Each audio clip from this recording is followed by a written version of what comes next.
JordanJJereb, host of Chud Talk Live, broadcasting live from his mom's basement. This is JordanJJereb.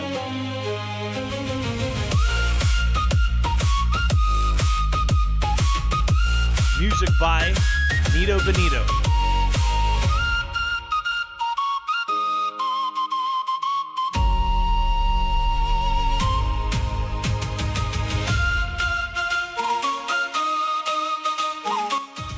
The fire rises.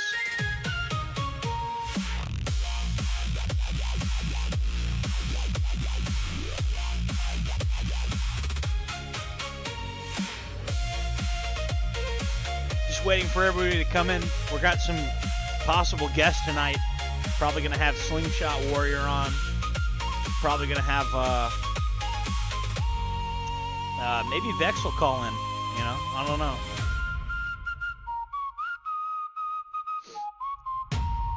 Basically, if anybody wants to call in on Telegram after we got, I'm gonna have. Let's see. I'm gonna have. Slingshot call in. Slingshot, if you're watching this, go ahead and call in now so we can put you on. But until then, I'm going to go ahead and we're going to talk about this return to the land situation. These are the coolest writing pens you've ever seen. Cool. It's called the Olight O Pen 3. And I am waiting for more people to start watching. People will realize I'm live and they'll start watching. So, do you understand why some people though might see what you're doing as racism? Sure, of course, but I also don't know exactly what racism is, the concept. See, I wouldn't do that because then they're gonna clip you. Yeah, see, they're gonna clip you and they're gonna call you racist now. See, when they ask me if I'm racist, I'm like, look, man, that word was invented in the 1920s by Leon Trotsky, bro. I'm not interested in talking about this made-up word that you guys. I mean, it's just a made-up word, you know. Like I don't hurt black people. I don't hurt other people just because of their race. So what does it matter? This made-up word that you guys have just kind of made up. I mean, the word racist was invented in the 1920s. You know, like the word racist did not enter the English literary tradition until the 1920s, and it first came in from Leon Trotsky. By the way, I'm wearing one of the products that I sell. This is my Rhodesian Urban. What up, cuh? What up, cuh? This is one of my Rhodesian Urban camouflage jackets that I sell. I took the Rhodesian pattern and I put it in like GIMP and I made it black and gray and I didn't like how it looked. So then I took it to Sora and I told Sora, hey, can you make this look less cringy? And it made it look very cool. And then I'm like, okay, I put it on a hoodie and now I'm selling the hoodie. And I have a performance sport version that I sell as well. That's a little more expensive, but I like the feel of the cheaper hoodie. And I already have like 511 jackets and stuff, so. What up, cuh? Yeah. Yeah, it's this stuff is very soft feeling. I really love how this feels. I got the air conditioning blasting right now. I've been working all week, and it's hard for me to work on my own schedule now because I have like 20 contractors coming and going on my property because I'm having massive renovations done. Yeah, I sell workout shirts in the chat. I sell everything. I sell workout shirts.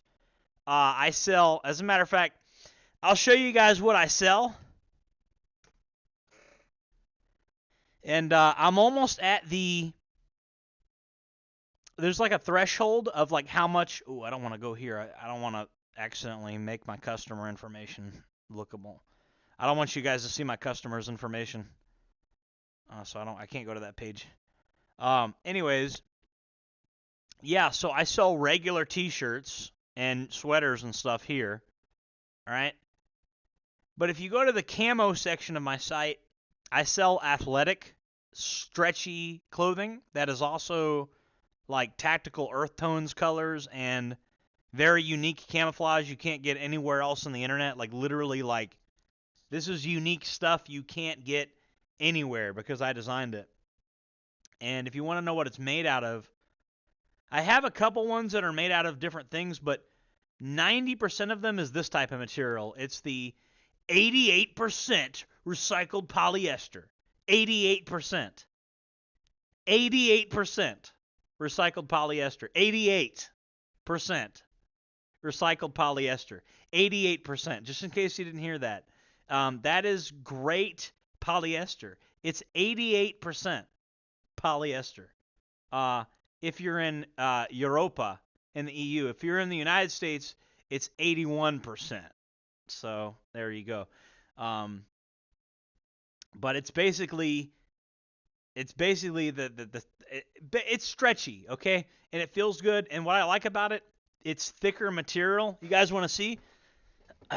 Hold on a second, guys.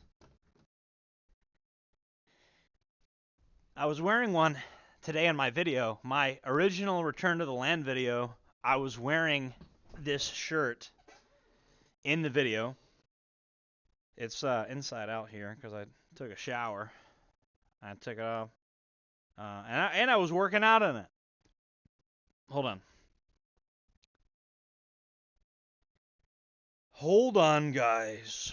Hold on. So, here we are. This is one of the patterns I sell, and it's really stretchy. Really stretchy, really comfortable, and it's super thick. Very thick stuff. It's not like real tree bullshit. It's very thick stuff. It's like, you know how the real tree stuff at Walmart is thin? This is martial arts grade, it's like neoprene, but it's very breathable, very moisture wicking. So you're going to pay a little more money for it. You know, it's not super cheap. This is one of my customers wearing the depredation camo. Yeah, this is thicker than Under Armour. I have Under Armour stuff that's fallen apart on me. Like, you know how there's like the white stitching in the Under Armour stuff and how it breaks down? This stuff doesn't do that. This is better than Under Armour. Though I technically do sell a couple of Under Armour products that have my branding on them. That's also in the store, but I prefer this stuff. I got camouflage patterns that, this is like ATAX camo, only it has like skull faces in it, which is not very camo because people are recognizing faces. But if you want something, if you're already into ATAX camo and you want something a little different, a little crazy, just to wear at the range or something, this stuff is perfect, you know? I have, these. I gave a couple of my friends these. You've seen these in the videos. If these look familiar, it's because they're in the videos.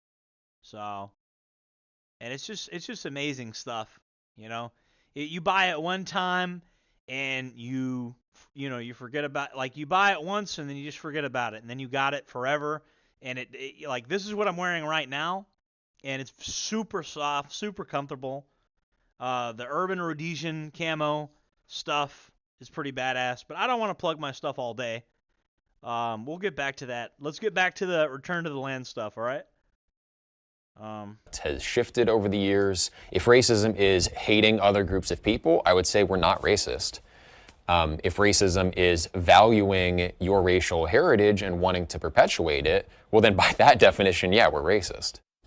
That was November of last year. It's from a story I did on Return to the Land. It's a whites-only community in Northeast Arkansas. Now, the man answering my questions is Eric Orwell. He's the president and co-founder of Return to the Land. Now, tonight we've learned Orwell and others are being sued by a woman who claims her application to purchase property there was rejected over race and religion. The plaintiff in the case, Michelle Walker, says she's of Jewish ancestry, is married to a black man, and has biracial children. Every single time. I spoke briefly to Walker on the phone, who says she's not doing interviews. However, One of her lawyers from Legal Aid of Arkansas said they're proud. Yeah, it is perfect for Brazilian Jiu-Jitsu martial arts. What's going on, everybody in the chat? I see you guys in the chat. Thank you guys for joining tonight. And excited about the filing. They're co-counseling with other lawyers in this case who they feel are well versed in this area of law, and they're optimistic about the outcome. Now, the suit accuses Orwell and the return to the land of violating various civil rights and fair housing acts. I also spoke with Orwell, who said only this: he's aware of the suit and he has not been served anything at this time. This is obviously a story that we will continue to track and bring you updates as we get them. Whether you're a professional contractor or simply take pride in handling your own home repairs and projects, Harbor Freight has the saws, drills, and grinders. All right, so I don't know what do you guys think about this? Do you think these guys have the right to self-determination? Do they have the right to kind of live in peace? There's my video. My video is actually showing up pretty high in the search results on that. That's pretty exciting. I'm one of the only people covering it. That's bad. I feel scared now. Am I going to get censored and demonetized? I'm one of the only people covering this because everybody's distracted by Chud the Builder, okay? And look, I don't have anything against Chud the Builder per se. I don't think Chud the Builder is some mysterious mastermind that's trying to distract everybody. Here's what gave me the creeps. Why is Jake Lang showing up to support Chud the Builder? Okay? Now, Jake Lang, if you guys are not already aware, literally traveled to Israel and kissed the wall. Do you guys know that? So, Jake Lang literally traveled to the land and kissed the wall. So, I mean, you get what I'm saying? And meanwhile, this is happening to return the land, and I'm one of the only guys covering it.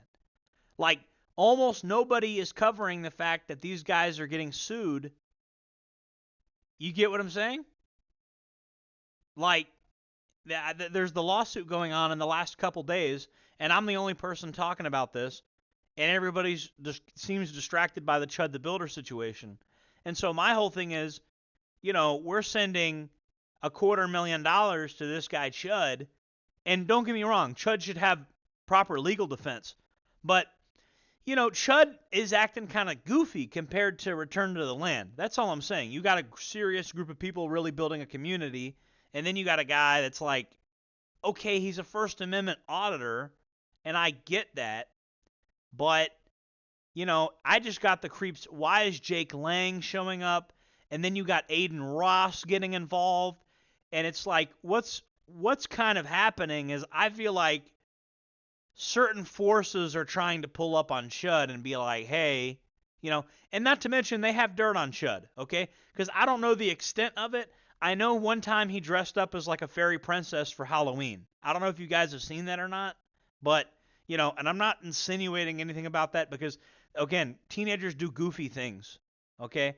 So, having a somewhat weird Halloween costume, I don't think that's the end of the world. But at the same time, then there was the black lady that claimed to have like pegged him, But then again, we've heard rumors like that before. There's been rumors like that about even Wes Watson and stuff like that. But all I'm saying is there's some bad stuff about Chud, accusations floating around that are, kind of call into question if this guy is really who he's presenting himself as.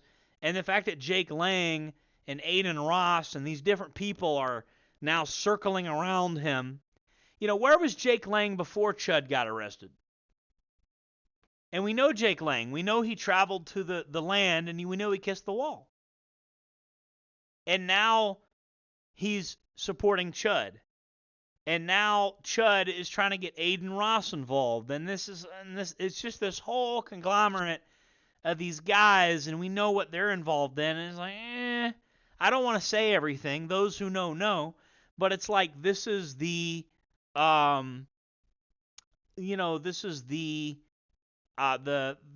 people, the hat group, like the hats are circling this situation.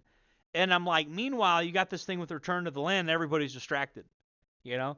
And so, again, two things could be true at the same time. It's just how people say the UFO thing is a distraction, okay? If you have a UFO that's real, that could still be used to distract from the files. You know how they say that the UFOs are the distraction from the Epstein files? Aliens could be real. They are. Spoiler alert. They are. I've personally had interactions with non-human intelligence, but those two things can be true at the same time. Are the UFO files a distraction? Yes. They're not even releasing anything that they have that's that important. But does that mean they're not real? No.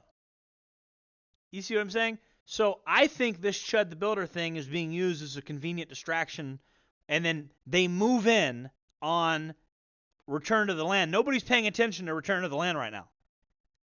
They're coming for Return to the Land, and everybody's so distracted by this Chud the Builder situation going on over here that you can't notice, hey, one of our biggest bases, one of our home base, And so I want everybody to, one, support my channel, because I have my own rural property out here where I'm teaching people homesteading skills.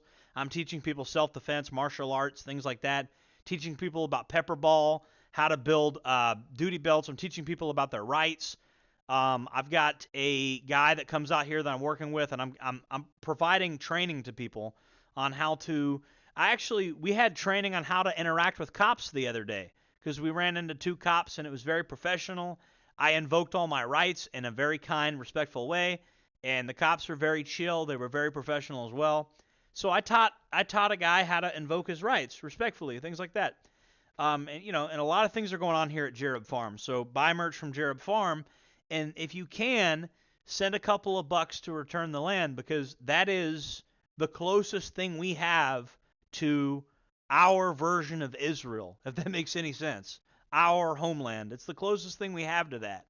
And just like every person from that tribe supports their homeland, their holy land, we should support our land. And that is that's how we need to look at that place, because that place is one of the last, or it is the last place here, at least in North America, where it's a truly safe place for us.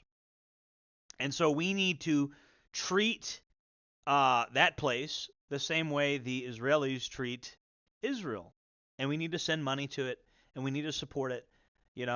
If you are a European heritage person, then yeah, you need to be supporting Return to the Land, 100%, because that's a very important project, and we have the right to self-determination. We have the right to exist. It's not about hating other people. I think people know by now, hopefully, people know that I don't hate other people. I mean, I think it should be pretty obvious, that I don't hate other people. I'm interested in martial arts from all over the world. I'm interested in, world history, countries. I'm interested in everybody's culture. I find anthropology and culture in general to be pretty fascinating. So it's not about hate or anything like that. Let me get to your chats here. I'm sorry, guys. I should have been looking at the chat. I haven't been. Let me look at it. It's even worse when I'm playing a Fallout game. When I'm playing a video game, it's even worse. So that's why I'm not really gaming today. Or if I do game, it'll be later tonight. Jake Lang is dumbass. Chud is just giving them their own medicine. Yeah, I'm not against Chud. I think there's not a lot of planning and forethought into what Chud did. That's the thing. It's not. I don't think there's enough planning and forethought. Law is fake altogether. Makes us better warrior to understand other warrior cultures. I agree. You just don't do misdemeanors when you're doing felonies. You'll be fine. 2A is God-given. Government can say shit about anyone owning a gun. Just got arrested 2 weeks ago, and they were chill as hell to me, even though they caught me red-handed because I know how to talk.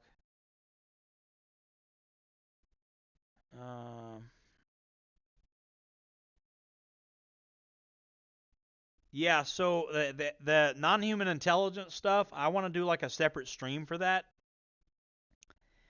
There are intelligences not only from other parts of the universe but other dimensions, and I have talked to intelligences that are not human before. So human beings are not the only intelligent thing that exist, and I have talked to things that were not human that had intelligence that were not human. And I don't really want to go too much into it, but 100% we're not alone dimensionally, spiritually, and universally in terms of other planets having life. And we're being visited by beings from other places. 100%.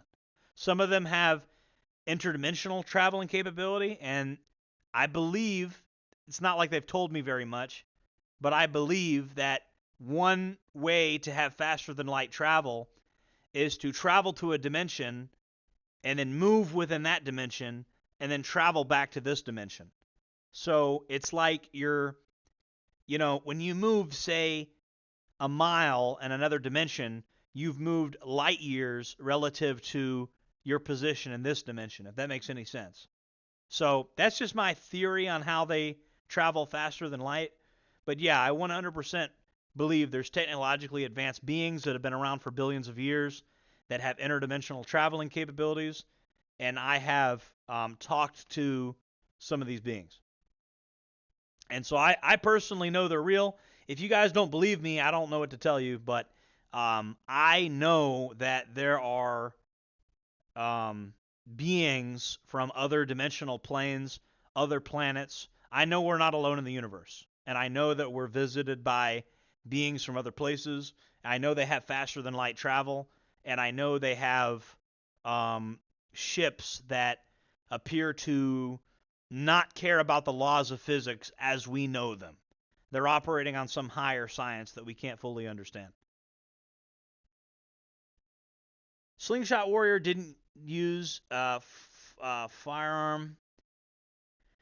Oh, okay. So the Chud situation. Look, I think this, from what I've heard, I think the guy that attacked Chud was literally stalking Chud. So Chud is arrested for a situation where somebody literally stalked him and tried to fight him, and then like he pulled a gun, because that's my understanding. Chud pulled a gun. But this is somebody literally stalking him. You had people stalking him and following him around. So I think this is one of the people that was stalking him. I don't think Chud randomly pulled a gun and just shot somebody for no reason.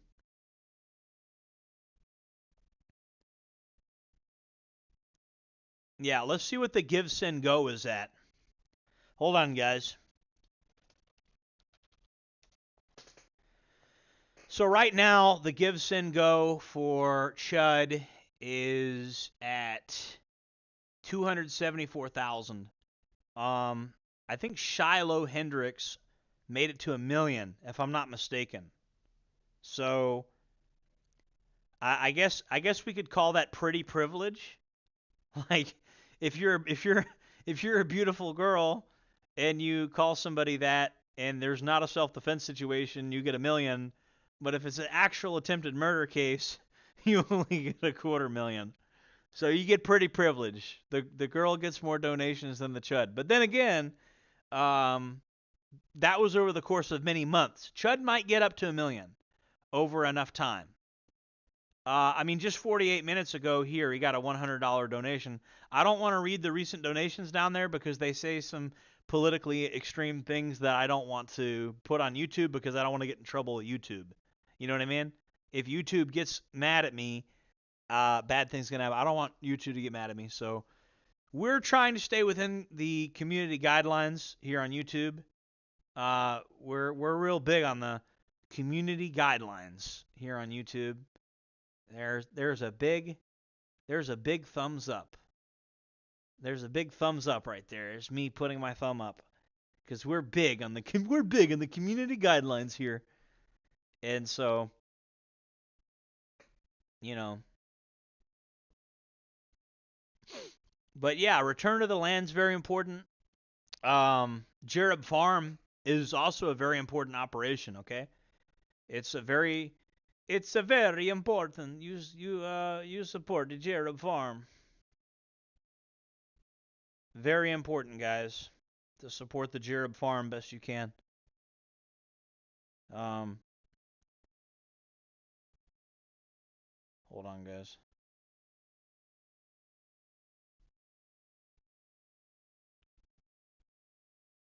Anyway. Yeah, so, less than lethal weapons, it would have been interesting. So here's the deal. Here's what you guys need to realize. I don't know if you guys have seen my battle belt yet. I open carry this everywhere I go. Hold on. I've got this is a Vaughn battle belt. Right here. I got my med kit on my battle belt.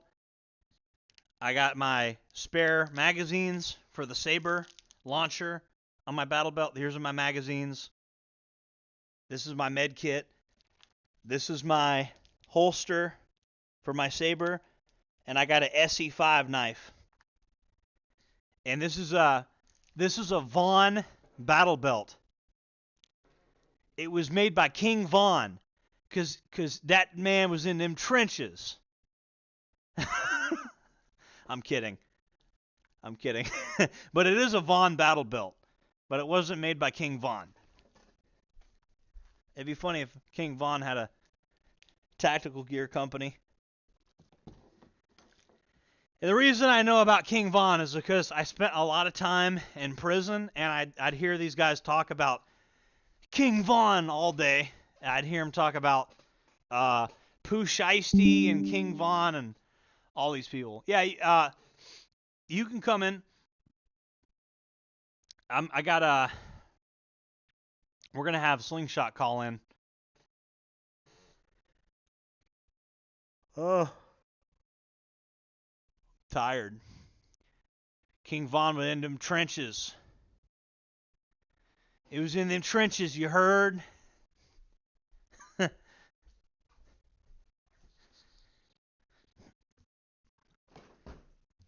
I need to do live streams more often, guys. I apologize for not doing them as often as I should. But it is what it is.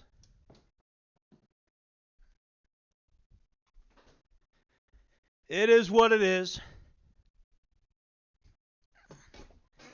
But yeah, buying stuff from the store helps the channel big time. And it doesn't, believe it or not, it doesn't make as much money. Like, I know sometimes you guys have sent super chats, and that's cool. And it actually makes more money to send super chats, believe it or not. But right now, I actually have a payment threshold situation. I actually have a payment threshold situation on my site to where, like, I need like one more order before they'll pay me. So if somebody orders something tonight, I'll get like $50 because they only pay me $50 at a time, if that makes any sense. So if somebody could order something off my site tonight and push it up to 50, it's at like 48 right now. So just one more order of something should push me up. Basically, you'll be giving me $50 by ordering one thing. So that's a very powerful way somebody can help me out. So go ahead, call in. Slingshot, call in. We got you. We are ready for Slingshot to call in. 100%.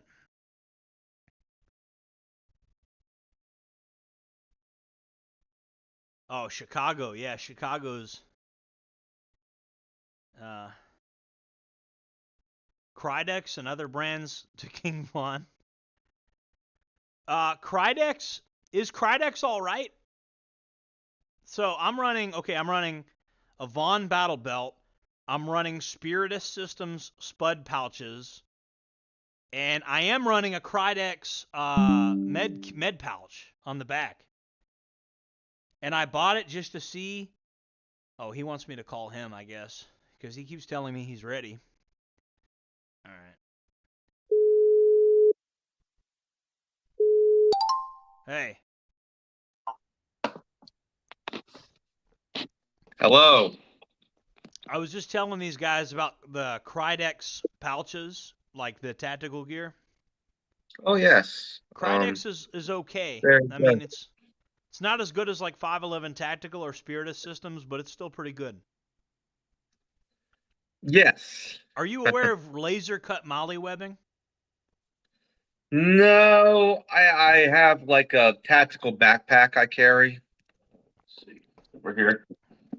Yeah. I just I can't go. As you know, the environment I'm in, can't be overt over the top. Just Yeah. recently put. So I I've been really critical of gray man theory, but I do think there's a time and place for it. I do have some gray man clothing that I sometimes wear. Yeah. There's a time and place for it. I do think, you know, I don't I'm totally hate gray man theory. I just get mad when there's like a orthodox saying that you can never be tactical, and I just think that's like an opposite extreme. Yeah, and the point is, I'm not saying either one is better. It depends on the situation, Yeah. and so I don't like make that kind of sanctions. It depends on the situation that you're in. The environment. I mean, I live in a small town in a very blue state environment. So you can't be like I can't be like you, like Yeah. outright, like pack and heat. No, man, you got to be Yeah. more low Well, key. I mean, even me and our friend that goes by Wyatt, codename Wyatt, Yeah. you talked to him last night on the phone. We got pulled over by the sheriffs, but really we were asking for it because we were at a park and like nobody was at the park, but there was like people driving by, and he had a riot shield, and I was throwing stuff at him at the park. And the reason we weren't filming at the farm is because massive renovations are going on at my farm. And Understandable. yeah, so I didn't really want to do that with all the junk everywhere. I just thought it'd be a better place. So there's like a park right down the street from Jereb Farm. Yeah. But normally I would have filmed something like that just on site at Jereb Farm. Understandable. But we just have such massive renovations going on, and we have like just a lot of shit, and it's been ongoing like that anyway. But most of the projects are quick. Like the chain link fence, that was quick. The pouring the river rocks, that was fast. The gravel project, that's something I'm doing myself. But Okay. That's there's a good. lot of shit going on at the farm. Understandable. I want to say I support Return to the Land because I think people have a right to be left alone, and even a lot of blacks I've seen in videos said to mind your own business. It's none of your business what they're doing. You Yeah, know what I I mean? mean, like, that's what a lot of people need to realize. Every black person I've talked to has no issue with this. No. Like, I've never seen any black person that's like, how dare they live on their own space and mind their own business. Like I've if you could show me a single black person that is against it, I haven't seen anybody. The only people No. I've seen against it is white liberals and the people that put the thoughts in their brain. Oh yeah. Mhm. Yeah, like you know what I mean. Those are the only two types of people I've seen that object to it is white liberals and the people that think for them, which we know who that group is. We don't need to And say. of course Yeah, the black liberals too. Only the black liberals I are haven't even seen black liberals that are against it. a few. I saw a comedian Godfrey a few years back, Yeah. just getting all mad and flustered for Return to the Land. Or like, Well, he's a comedian. yeah, he's a comedian who makes a lot of money. I'm like, get a life, dude. I It's wonder. like I wonder you're if getting his mad about that. I wonder if his producers wear the hats or not. Yeah. I wonder what kind of producers he has. I don't know, but the thing is that I know. it's very few blacks and far in between. Most of them is All right. like, okay, mind your business. You know what I mean? Yeah, I mean Go it's with like I don't it. you'd be surprised how many black people are not hostile to us. You know, Yeah. it's not you know Even, like it's just I don't like forced multiculturalism. I don't like It's that either. I've seen how that works, and it don't work well. Yeah, I mean Um, if it's not forced, I wouldn't be as mad, but like it was literally done at gunpoint from the very beginning. oh, of course, and that's a terrible thing. Do I Uh, do I have a little Bobcat or Skidster or Kubota? Oh, you mean like the riding lawnmowers? My cousin sells those for a living, um, and I think I want to buy one from my cousin. I want to say that I'm coming to Jereb Farm very soon. I hope by the time I get there, the renovations will be, how can I say, a lot lesser. I think they You will. know, it'll I be think a the renovations will be halfway done. 90% complete by the time you're here. Yeah, We might so still have some roofers doing the roofer on the main building because that's the see. I have to get everything up to code, and that's actually the hardest part. Like getting everything up to code here. But once everything's up to code, which is annoying because the previous owner of this place was a drug dealer. He was like a drug lord. oh boy. And so everything was yeah, like that's actually a little known fact about this place. The previous owner of this place was a drug lord, and everything here was DIY. You know, so Uh, it's not up to code. Nothing's up to code. so But now I that's how you have got it. yeah. Now I'm like I might as well build this thing better than up to code. If I'm gonna have them strip everything, like I have to, I'm having to basically rebuild the back porch. I'm having a lot of things stripped out. I'm having the roof redone. This is costing like $50,000 for me to do. So, but it's just to make sure that everything, it's to make sure that I'll be able to make the videos. I'll be able to do the trainings for people where I show people how to do things. I'll be able to continue this operation for years to come. So Understandable. it's a worthwhile investment. But if anybody's able to either super chat or buy some of the merch from the Jereb Farm Yeah. Store, that'd be a big help. It definitely would be a And big help. is anyone able to support the legal defense fund of Return of the Land? You know, Yeah, or Chud Older, I mean, it would be help. I think that I believe Chud had a right to defend himself. I Do agree. I do I think that he did it do I he the high as profile as he is, do I think he should have went for the gun first? I wouldn't have let him got that close, to be honest with you. He started yelling at me. Yeah. I would pulled out the pepper spray and said, "Come Well, close and I'll spray you." You know, another man. thing Chud does is he turns his back to these people all the time. You never turn your back to a black. Never. He doesn't mean that. What do you mean? Yes, I do. Have you seen the Drake video where it's like he doesn't mean that? He's like, what do you mean? Yes, I do. Oh man, we can't be talking like that on YouTube. Gotta be careful. But he means, well, you mean criminal black people, okay? Okay, Yeah, we don't no, mean I every. I want to say there's a lot of there. I've seen a lot of good, decent, outstanding Christian black Right. people that believe in the Lord Jesus Christ. That are great people. But at the same time, I'm referring to the ones that everyone knows as hood rats. For example, Right. Andre Williams, a great, outstanding black guy who speaks out against the problems within his own community. Uh, Pastor Manning, great black pastor who preaches the word of God and tells the truth a lot about. So it's not all black people, but it's like the ghetto ones Yeah, mostly. exactly. And those are the ones that get the most infuriated by the activities of Chud the Builder, because those are the ones that more or less, I guess they're overly sensitive. How do we put that? I think it's because they were raised by women. I think it's the single motherhood problem. Yeah, When you have a father raising you home, you're learned to suck it up, buttercup. You know what right. I mean? Stop being a bitch. You know what I mean? Yeah, Stop acting.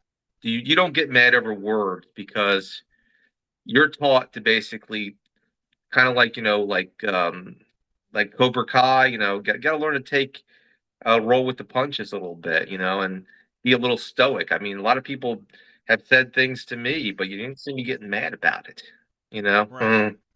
Yeah, I understand. It's And that's people need to learn. See, I hear a lot of people say, "Oh, well, the government's not restricting your First Amendment. It's private citizens doing it, and you have freedom of speech, but not freedom from consequences." But here's the deal: a true American is going to want another American. Oh shit! You disrespecting the G's, bro. You using my flag as your snot rag. Anyways, the point I'm trying to make is listen, if you have the First Amendment and you're an yeah. American, you should want the other American to be able to say whatever the hell he wants to say. So this mentality of I'm going to go out of my way to keep another American from expressing himself, that's not no real American would do that. No, no, So and the thing, I don't know a lot of why do times, people say things like that. well, to be honest with you, if you ever talk to a ghetto black, and I have, they don't see themselves as Americans. They really don't, Well, I don't look even at though they're all. liberal white suburban people as Americans either. Because, anybody that wants to keep another American from expressing himself using censorship is not a real American. How could you be? I remember one time, and I'm glad it didn't happen because I was walking the road a couple of years back around the Trump election. I was wearing a MAGA hat, you Right, know, and this, I guess, black chick with her boyfriend, you know what I mean? right, Said he's wearing a Trump hat, and he looked at me and is like, he was sizing me up, I guess, and he was like, "Nah, don't try it." right.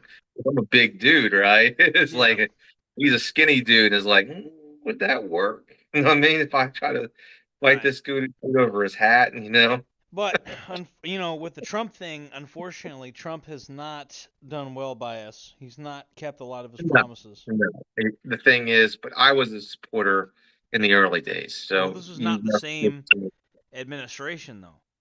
no, it See, is I'm going to not. tell you what my take on what's happened with Trump, okay? So, the first administration, he paid for his own campaign and stuff like that. Well, the second administration, you had the Democrats trying to destroy him. So, what did they do? They bonded him out of the situation more or less. They bought him all the lawyers. It's a different look at all of the campaign finance. I Yeah. apologize to all the Crips watching this. I can't I cannot help what my guests do. I'm not responsible for what they do. YouTube, I'm not responsible for what my guests do. I That'd be Anyways, funny. nah, there are some gang members and stuff that watch my videos. I don't know why. Bro, just because I've been to prison. There's some people that like my videos that have been to prison and stuff. Maybe I'll just use a green one this time. Oh It's just no, that's Grove Street. That's that's Grove Street. That's CJ was part of Grove Street. oh boy. That's GTA San Andreas. That was a fake. That was a fictional gang in Grand Theft Yeah. Auto San Andreas. But Man. I'm so glad that I'm gonna be seeing you. Glad we're gonna be able to get some things, and I'm gonna and demonstrate you're something. bringing Billy Badass with you. Yep. We're gonna have Billy Badass. We're gonna have me. We're gonna have Wyatt. We're gonna have this guy named Joe might stop through. We're gonna have Chud Fest. Yep. It's gonna be June. I'm not gonna say Fifth. exactly what day for security reasons. I won't say exactly what day. And I won't say exactly where we're gonna meet because Yeah. I'll give everybody a hint. We're not meeting at Jereb Farm for security reasons. We're gonna meet Yeah. at the location and then we're gonna go to Jereb Farm. And the Yeah. location we're coming up with at the last minute, so nobody knows it. I don't even know it. Definitely. And so we have certain security protocols to keep everybody safe. Yeah. But And if we have anybody that's bought merch, that's really in the community, really in the Telegram, and they want to hang out with us, that we might reach out to some people for an opportunity especially if you're in the North Florida, South Georgia, Alabama kind of region, you want to hang out with us next month, the opportunity will be there. Okay. I'm grateful for the opportunity to go to Florida and to meet you Yeah. and to have a good time. Um, I am grateful for the opportunity just to be there because I don't get to travel that much. So this is a great opportunity for me to do some real traveling, something I've always dreamed of doing, you know. Yeah. We And have a question in the chat. okay. What is your opinion on relation with separatist movements like Cascadia and others around the continent? Like, I what is believe Cascade? in self-determination for all people that want it. So, I dated a girl in high school that was Basque, and she was like half French, half no, she wasn't French or Spaniard. That's the thing. But her family was from the Basque region, which is a region between France and Spain, and they're their own distinct ethnic group. And her father came to the United States because this terrorist group called the ETA was trying to kill her father because her father disagreed with the Basque separatist movement. But I Yeah. really support any movement that wants to govern themselves and not be part of a larger empire. Yeah, and that's the point. We're not allowed to be that in America. We can't separate, and it just causes tension, doesn't it? We can't because they just want to have this forced integration that doesn't work. Yeah, You I know, think I'm people should do what they want as far as that. and If you should have the option of just doing what you want. and this is the reason why we have movements that have sprung up, like the alt right, Yeah. a lot of youth movements, because people are sick of this. You know, Right. And racial integration was done at gunpoint. I done think gunpoint. it was like nobody ever gave anybody the option And I of want to like say if they wanted to do it. I'm a Christian. I don't hate any people for the color of their skin. I do not. I think that everyone has a right to exist in their own culture and, you know, and the way they have on their values. But values are going to clash when you have different cultures existing in one place. It doesn't work, because we've seen this in recent history, like the liberal values don't mesh well with conservative values. And you This is have a liberals and picture conservatives. this is a picture of racial integration being done literally at gunpoint. Okay. So I just wanted to provide that for context that, you have the National Guard pointing guns at students, forcing them to racially integrate. And it's been a massive failure. I mean, it's been a failure. It's been not done well. And I don't know what else to say. I mean, I don't hate anybody. I believe that everyone has a right to exist the way they see fit, you know. I think You know, we got a Brazilian in the chat. yeah. What is your opinion on relation to separatist movement? Oh, the Brazilian constitution sucks. It doesn't allow the states to separate themselves from the union, while it sucks the South resources and gives it to a much lazier Northeast region. Yeah, I'm not too familiar with the politics of Brazil. I know they had what was the name of Bolsonaro? Was they said it was Brazil's Trump or whatever, and they had like their own January 6th or whatever. Oh yeah. Did you hear about that? I think I've heard about Bolsonaro. Yeah, I I don't, it's but yeah, this is the left, and the thing is, the left has this vision of utopia, but the left is good at propaganda and controlling people's minds but they always run into a wall, yeah, and that wall is human nature. yeah. And a lot of times they've tried their socialist communist vision, many parts of the world, and it always fails. It always fails because the left really doesn't understand human nature. You're right. You know, Well, um, and communism was the ultimate example of them thinking they could perfect human nature, and where it really went to is Yeah. anybody that wasn't part of the social experiment was labeled as like counter-revolutionary. And what do you do with the counter-revolutionaries? You liquidate Well, them. we know what happened Kill there. all of them. Yeah, that's why mass murder was done in communist countries, is because it's like, anybody that was considered a counter-revolutionary had to get liquidated, So they And killed the millions of point people. is, it didn't work. I mean, they've always tried, because the left has this belief that they can fundamentally, human nature is something that they can mold into their own beliefs and values. And we've seen in recent history with Hollywood, and there when you propaganda only works so far as when you come up against human nature, because that's the barrier you can't cross. Yeah. That's a barrier you can't cross. Yeah, I would Just say the left mm, wing has always, even going back to the French Revolution, has always done this. yeah, Before communism was even named as an ideology, it really had its roots in the French Revolution. And what always happens is there's always like a crazy purity spiral of nobody being good enough. And everybody yeah. gets led to the guillotine. And it was like back then it was Robespierre. My mom actually vacationed in France literally. Recently she was actually in France, and I was getting Marseille soap and stuff, and like she brought me back a bunch of stuff from France, and she went to the Louvre Art Museum and all that. French has a fascinating history, and a lot of the crazy crap that happens in the world, like with leftism, can trace its origins back to the French Revolution. Because what they did is they killed their king.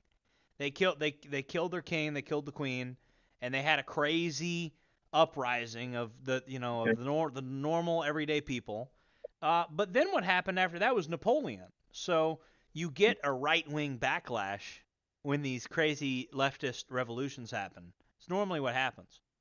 Yeah, the leftists, they just go crazy. And the thing is, they had their woke revolution and their DEI revolution recently, and then they got the backlash.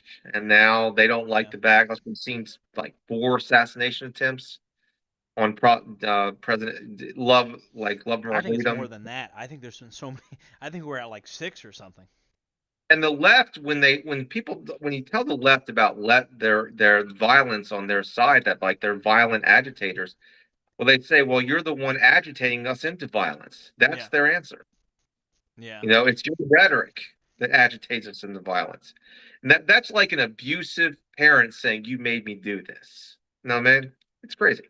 Mm. Right. You know? So one guy said Eisenhower sent the U.S. Army to Arkansas to counter the State National Guard to enforce integration. Yeah.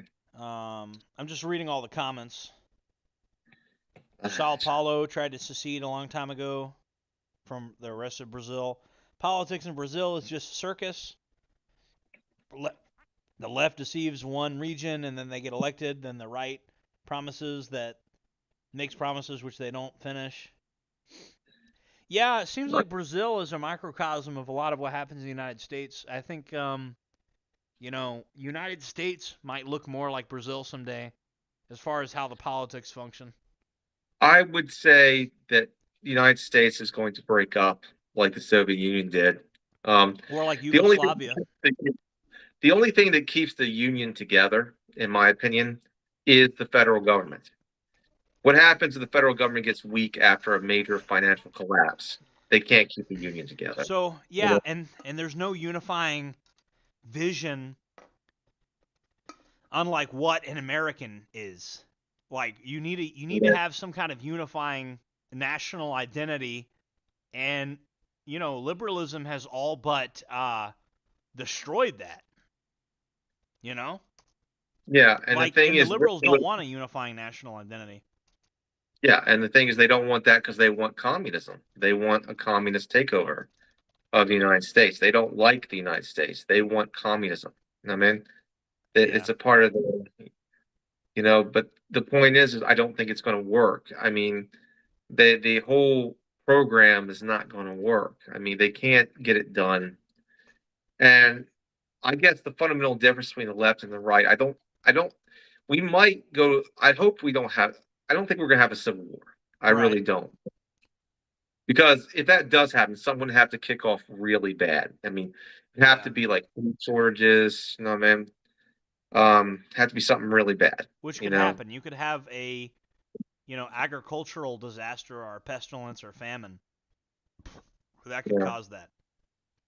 But as it stands, it seems to me the left and the right, although in like the halls of power, it means nothing, you know what I Yeah. mean? But in on the grassroots, on the ground level, it Right. means everything because we have different cultures, competing cultures. You know what I mean? Now the left is starting to lose a lot of ground. You know what I mean? We've seen that recently. Their You their know, last pitiful holdouts is in the big cities. And I tell you guys something. You might have been born too early to explore space and too late to be an explorer of the world, but you were born right on time to be the paramilitary mob boss warlord guy, to be like yeah. Archon of Serbia. You see what I got on the screen? Oh yeah. I got Archon of Serbia. You were born just in time, guys. If you want to be a mobster, paramilitary, warlord, balkanization guy, yeah, you were born just on time to be this guy. And that's what we're experiencing in the United States is balkanization. And you have a federal government that's trying to stop it. You know what I mean? Yeah. I don't think they can, you know? I don't think they can stop balkanization. I think that Balkanization is 100% inevitable at this point. It's only like the Fire Rises game is basically going to become real. yeah. Hold I've on. seen We that got game. we got I see a Vinland flag in the chat. I got to see what this is about. Okay. We were promised mass deportations. Soviet Union collapsed when it fought against the foreign wars in Africa. Seeing a similar thing with the USA fighting foreign wars, I could see collapse possibly. It doesn't benefit us all unless we expand, I think. Yeah, okay, so I don't know if you're talking about, I don't know if this guy's talking about an expansionist America, but it's funny he mentioned that because every time Israel fights a war, you notice they take territory. So it's either the West Bank, Golan Heights, now they're going to take part of Lebanon, now they're at least going to take part of Gaza. If you go to war with Israel, they're taking land after they're done fighting. Every war Yeah. we fight, we don't get any land out of it. What's up with that? You know? And so if I was in charge of things, I would always take land and annex territory. Every war we fight, if we have to go to war and spend blood and treasure, we want some land out of it. That's how I would fight. If I was in There, charge of a country, that's how I would do it. I'm not going to there, send my flesh and blood and spill blood and treasure all over the place to not take land, But then again, maybe I've just been playing too much Sid Meier's Civilization, but you know, I'll put it this way: balkanization is everywhere. I mean, the left and the right do not get along, and I don't. And the left is getting more violent because they are losing power. You know, yeah, I think a guy called a guy from Canada said years ago that the left was going to be defanged in America. You know, and he was right. We're starting to see a defanging of the left. Um, for the last century, the left has been the dominant party. The liberals, the Democrats have been the most dominant party yeah, in the United States. Now that's changing. That the right is going to become the most dominant party, yeah. in the But future. the main issue I have there is they're trying to move now to co-opt the right. You have now it's not working too well because like Yeah. Ben Shapiro is not having a good time right now. You know, Because and they can't co-opt the right as much because the right is full of individualists. You know what yeah, I mean? Have their own ideas of how things should be done. You know, so it's a little bit hard to deal with people who are, they're used to basically standing their ground by their ideas. right, Or basically, a lot of times the right has been very weak It has only been a little bit more stronger in America, but I would say that the Republican Party, as it stands now, has betrayed its base. Because the right has changed. We're not warmongers anymore. Right. We don't want this anymore because it's bankrupting our country. It's Okay, been. so one of the guys said foreign land is typically expensive to police and administer without gentrification. Here's the deal, right? I wouldn't do foreign wars that are entire oceans away. If I was in charge and I wanted to do a war somewhere far away, I'd make a proxy force. I would have like proxy forces fighting all my wars for me. If I wouldn't send troops unless we were literally being like invaded. I would only have a territorial defense force. I wouldn't send troops like across an ocean to fight, The only I know they talked about going to war with Cuba. That's probably the only war that makes sense. Here we got a communist country off the coast of the United States, and we've never gone to war with them really. The only thing we ever did was the Bay of Pigs. And we got a communist country just sitting there, and now they're finally talking about. I mean, there's one war that actually kind of makes sense, and you could annex Cuba if you won the war. Like you could take Cuba, and it's right next to Florida. Oh You know what I mean? So I mean, like I don't think they're gonna do it though. I don't think they have the balls. I don't think they have the balls to actually go to war with a country and annex it like you're playing Sid Meier's Civilization. If Well, they I did think that, their strategy is to basically they've cut off the fuel to Cuba, yeah, and their strategy is to collapse it. Is basically to what you would call, in ancient times it was called siege warfare. yeah, What they're doing, Cuba is doing a siege warfare tactic. a They're siege tactic. siege tactic. Siege. Uh, I've been researching about this. They've cut off all the gasoline, all the fuel to Cuba. Right. They're cutting off all supplies to Cuba. Right. What they're planning to do is basically collapse Cuba first before going in, to weaken it to a greater degree. So But do you think they'll when have the we balls to annex it, or will they just try to turn it into a client state like what they had under Tito? Or not Tito, they what's that might want guy's to try to name? turn to a client state. Batista. Sorry. Sorry about that. I have Yeah. allergies. It's Yeah, all right. it's been but okay. What they're going to try to do is basically, I guess they're going to try to take it over, and I don't know how they're going to take it over, but they realize they've learned a lot from Afghanistan. I mean Iraq and Afghanistan. Yeah. So what they're going to do is they got to collapse the island first, cut it off, cut it off from outside supplies, and Right. then when it's thoroughly starving, And they indicted Cuba's current leader for like crimes and shit. So that's them. They might try to pull a Maduro on him and try to get his ass. they more than likely will. But what they're planning on doing is collapsing Cuba first. You know what I So mean? hey, look, when they go and capture that guy, here's what I want my audience to do. Here's what I want my fans to do. You know how there used to be the Sam Hyde thing where Sam Hyde gets blamed for like everything, like the ghost of Kiev type shit, right? I want Yeah. people to take photos of me with the camouflage truck that we call the Chud Mobile, and I want people to start photoshopping me into different places and be like Navy SEAL Special Operations soldier JordanJJereb, like just make the name slightly different and like Yeah. prank the media, or just keep the name the same. That'd be funny. But we need to like prank the media again and start putting me into these stories again because I think it's funny to do like the Sam Hyde thing. And we need to do that again. That'd be pretty funny. That'd be funny. The thing is, I have nothing against the Cuban people. I've watched the footage of Nick Shirley when he went into I Cuba. like Miami Cubans that hate communism. I definitely like those Cubans. Yeah.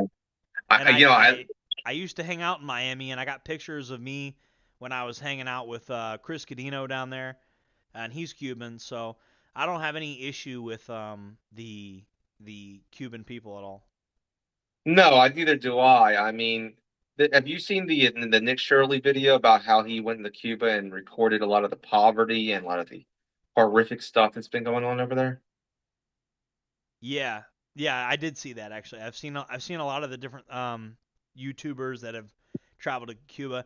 Unfortunately, Hassan Piker went to Cuba, and Oh, of and course. not for the right reason, to celebrate the communism there while he's wearing Armani and Louis Vuitton and Gucci and all the brand names he wears. He's wearing like $3,000 worth of clothing while he travels to a communist country.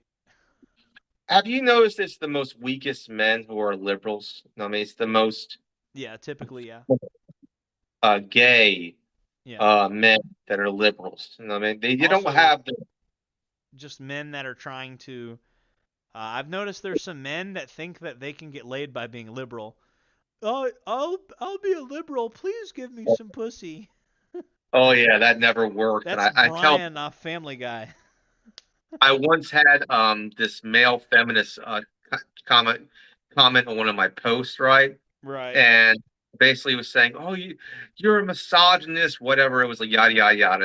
And I said, "You know what?" And I said, "You know what? Basically, being a male feminist ain't getting you laid, buddy." Because they know what they're spouting is BS. Yeah. They know it.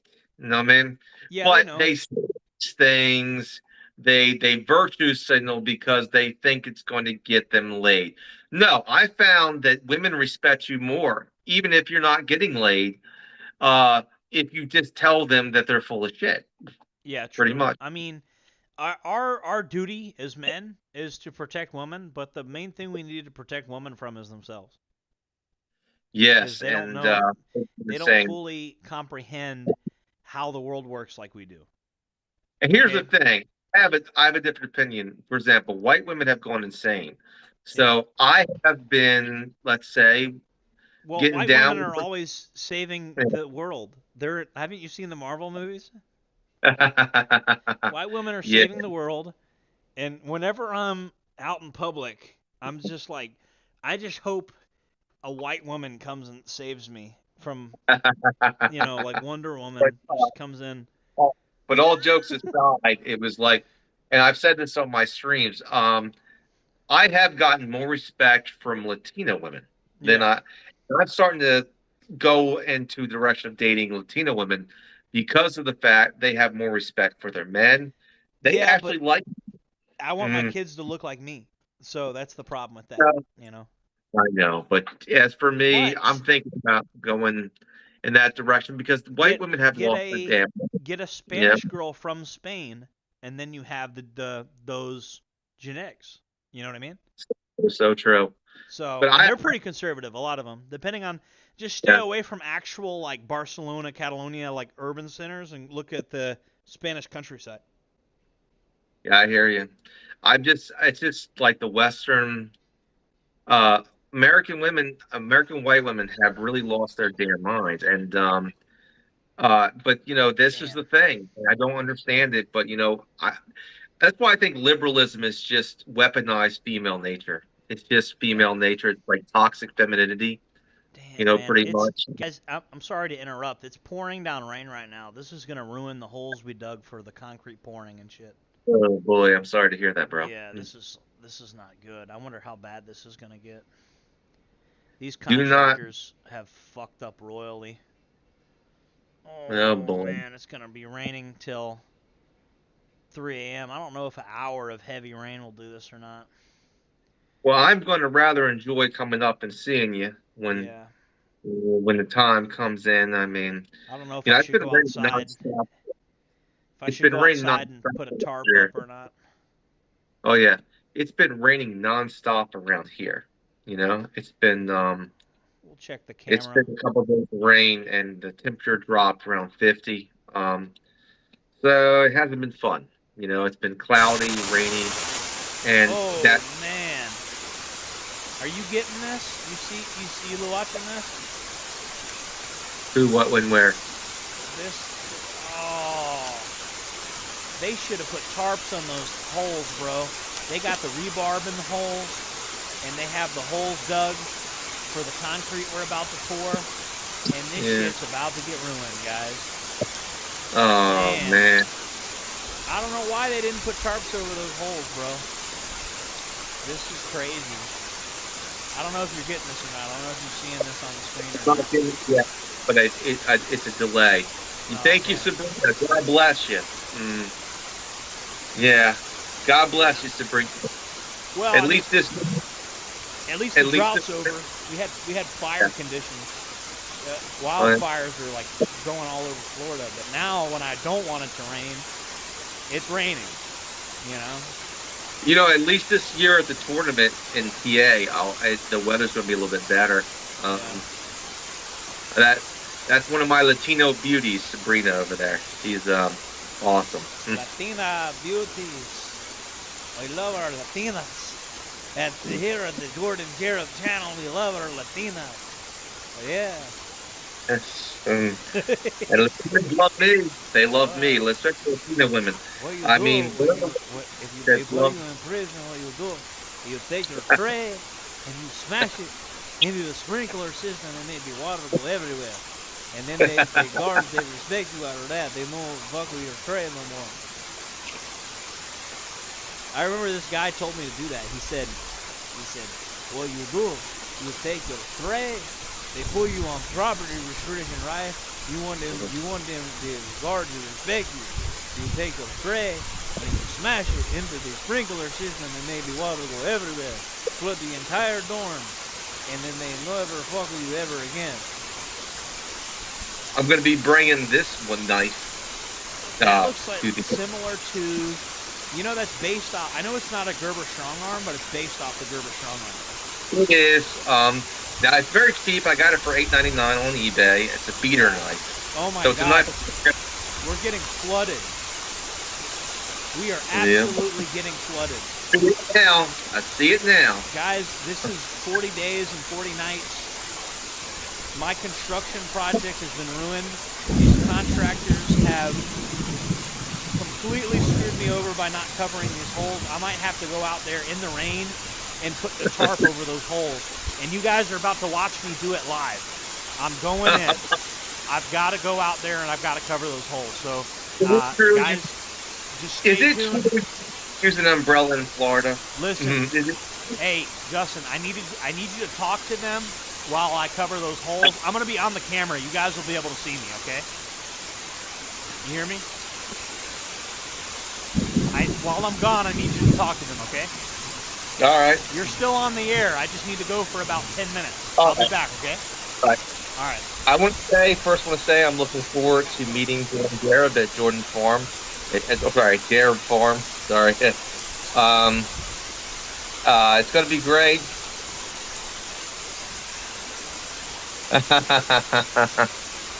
Well, I do believe they do.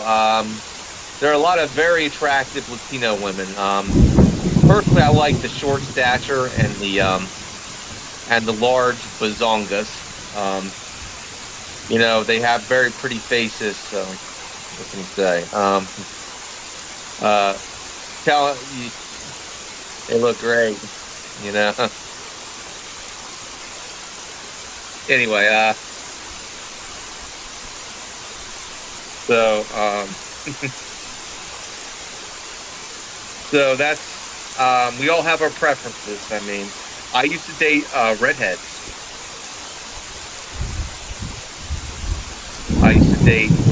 So, but my last girlfriend was a redhead. So,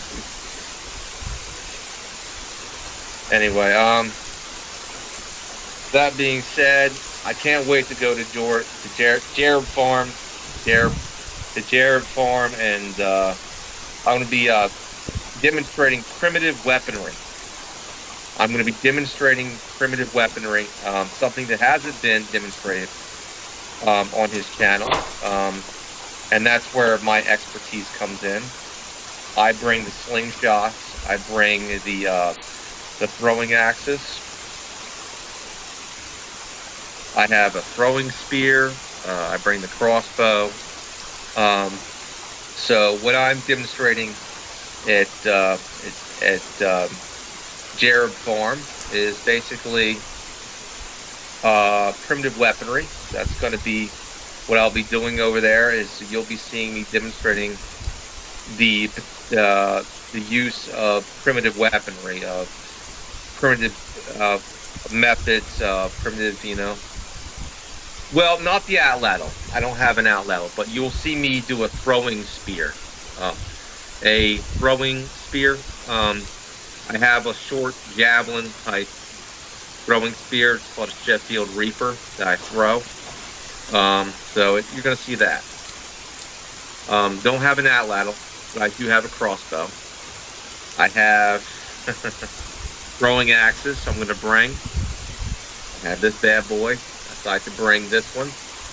My Colombian Smatchet. Woohoo. Yeah. Look at that bad boy. High carbon steel right here. Leaf-shaped blade. Wonderful.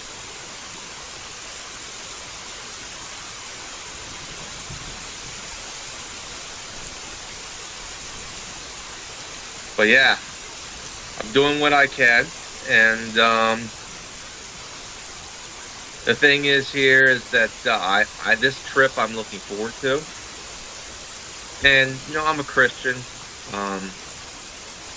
I believe in doing what's right and just having a good time sometimes.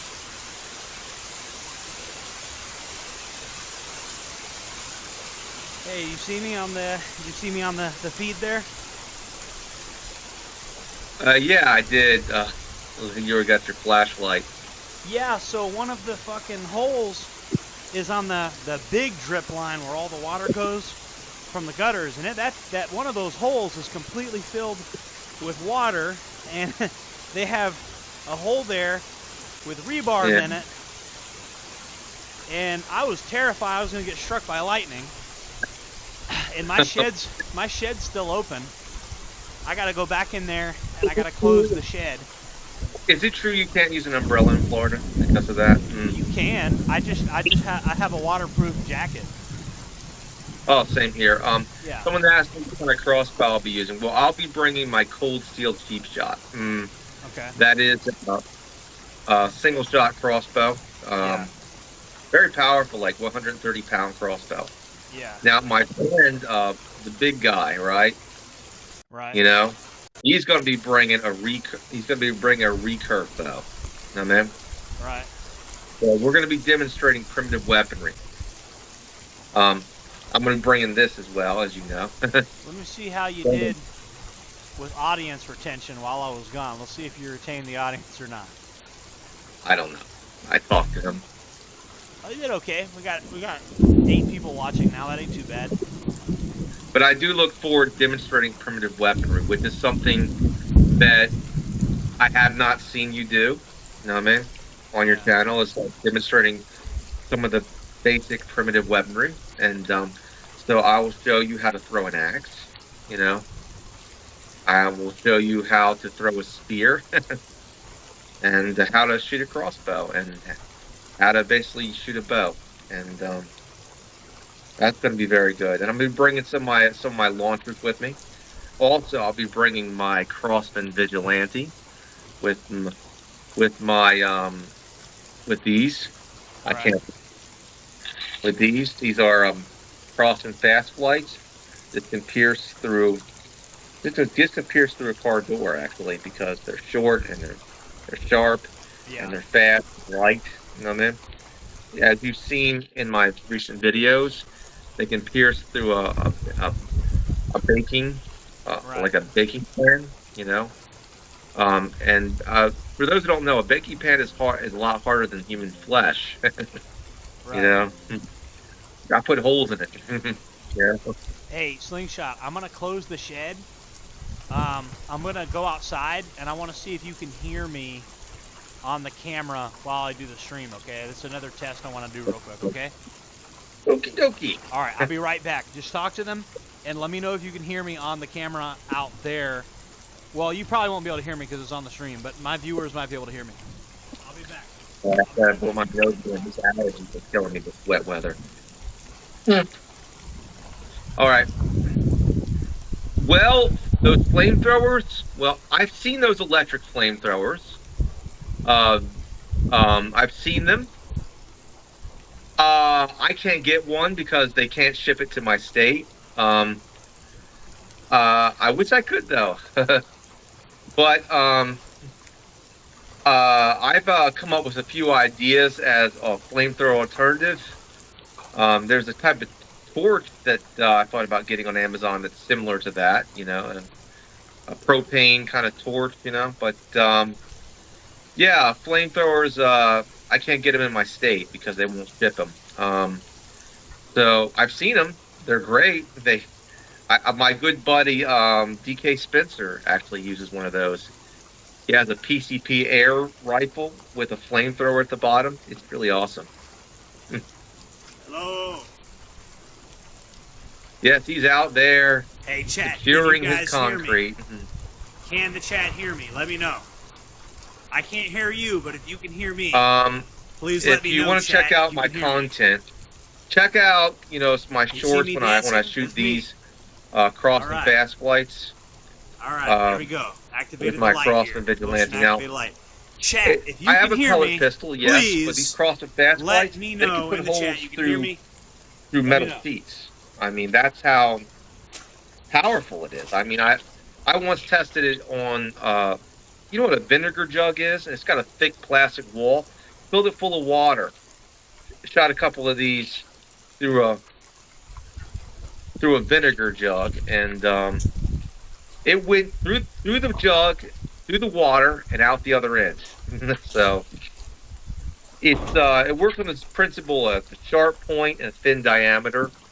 Even at low FPS, it's going to hit it's like a high velocity. It's going to hit like being shot with an ice pick. I pretty much. blame the So, county for this because and the cross they're and supposed to vigilante's fill pretty in these holes. pistol to buy, like an air pistol. They're CO2 supposed to have the pistol. concrete already done, but the permitting process makes things Well, so I difficult can. that I can't hear them you know, yet.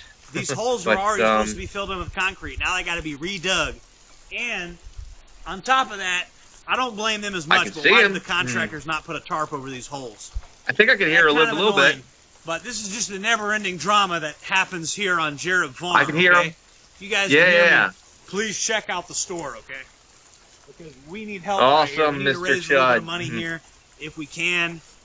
So Buying something off I'm going to Jereb Storm, demonstrate like this, my cross and buy the vigilante Rhodesian and why I Urban use hoodie, it. something, you know, a Bring it couple with of me. purchases tonight will get me over the threshold, so they'll give me a bunch All of right, I money. hear you, bro. I They hear already you. owe me some money, I but I can't gotta make get to a out what certain you're threshold saying. before they'll pay Mhm. me out. So that would I think it's definitely because help. of the rain. All right, guys, I'm heading back in to get back on the computer. Just wanted to give you guys an update. I can hear you faintly. Faintly.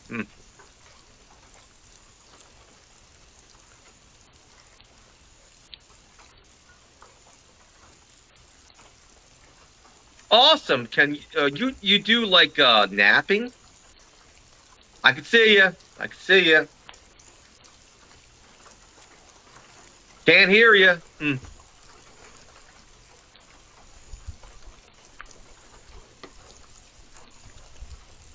There we go. Did you hear me talking on there? Yeah, faintly. Okay. Okay, cool. Okay. It's cool having the ability to do this to where I can go outside in real time. Can you imagine if somebody was here to kill me and I managed to put it like on a live stream? If somebody was like here to kill me and I could go outside in real time, the audience could see everything. Yeah, if I got abducted live on stream. By the way, if any aliens, Zeta Reticulans, Nordics, whatever, want to come hop on the stream, this would be a great time to do it. These aliens, they see what's happened to white people in the West. I'm surprised they haven't picked us up and gave us our own planet by now. I think they have. It's funny you mentioned that. I think they have. The Nordics. I think there was a breakaway civilization where they put us on different planets. So. Yeah, they won't help the whites on Earth, will they? Yeah. I don't know. But anyway, So The point. I wanted to talk with you a little bit about the Jereb Farm merch that you designed. Oh, go ahead. I like that. Yeah. So what did you tell them about the pattern you designed, the Maryland disruptive pattern? Yeah, I went into the backwoods, the wooded areas of my small town, and I showed the different seasons, the type of seasons that were different in my state, and Right. Maryland has its own flora, Right. and a lot of times mossy oak doesn't really do anything around here. Even it works down south, but it doesn't work here. You know, Right. so it's nice to wear. It's very popular in my small town, but it's not very good camo if you're in the backwoods, and it won't break your pattern. You know, Right. so I took pictures of the flora. This You could is a say. guy wearing your pattern. I got it on screen. Okay. Yeah. So this is it. You actually got the guys out there wearing your pattern, which I think is pretty cool. This is codename Wyatt using your pattern. You'll be meeting him Okay. soon. He likes your pattern. So, Oh, that's awesome.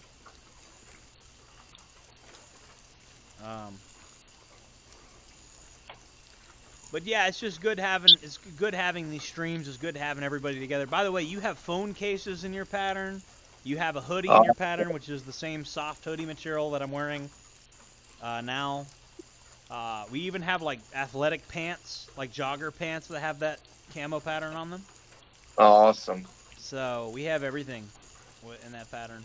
I love it. I love it. I mean, I'm gonna have to get me some when I get there. Yeah, definitely. I mean, I'm gonna start wearing that more often. I think I'm gonna wear that and over my traditional camo. You know, although I do love this hat. This got from the tournament, but it's nice. That's nice. Yeah. When I want to announce when I'm done. I'm actually going to be making my own repeating crossbow out of a pistol crossbow. Getting the thing. It's a lot cheaper. You know. Yeah. That's a future project that's going to be coming up after this whole trip and stuff like that. You know. Have you seen the paint splatter hoodie that we offer? Oh, I have not. I like a good hoodie though because Yeah. So the paint these are really splatter hoodie popular in the woods. has kind of an urban like design, like kind of cool, like hip hoppy design. But it also can double as camouflage in certain situations. Now it's not super like IR compliant, but it definitely would do good in like a area where there's like lots of like bushes and crap, and you could definitely throw some tactical gear over it, and it looks cool, and it also kind of does the trick of It's a blending in. great summertime. That I think that's the summertime camo pattern I showed you. You know what I Yeah. mean? I like the depredation pattern, which if anybody here is a fan of Madness Combat, you know why I named it depredation camo. Yeah, Have you seen definitely. Sat camo? Sat camo No. is satellite imagery camo. Oh, That's one of my. It's literally images of satellite imagery that I got. And I basically turned it into a camouflage pattern. It's literally like a picture of like satellite imagery of the woods. awesome. And then you guys have seen me wear the Troublemaker pattern. I think it looks pretty good on me, but I think it would look even better on like somebody that's particularly athletic. I think this would look very good on them. So Oh yeah. people keep talking about M85 Woodland. I think I might put that on one of my shirts that I sell. Just putting typical Woodland on there. Definitely.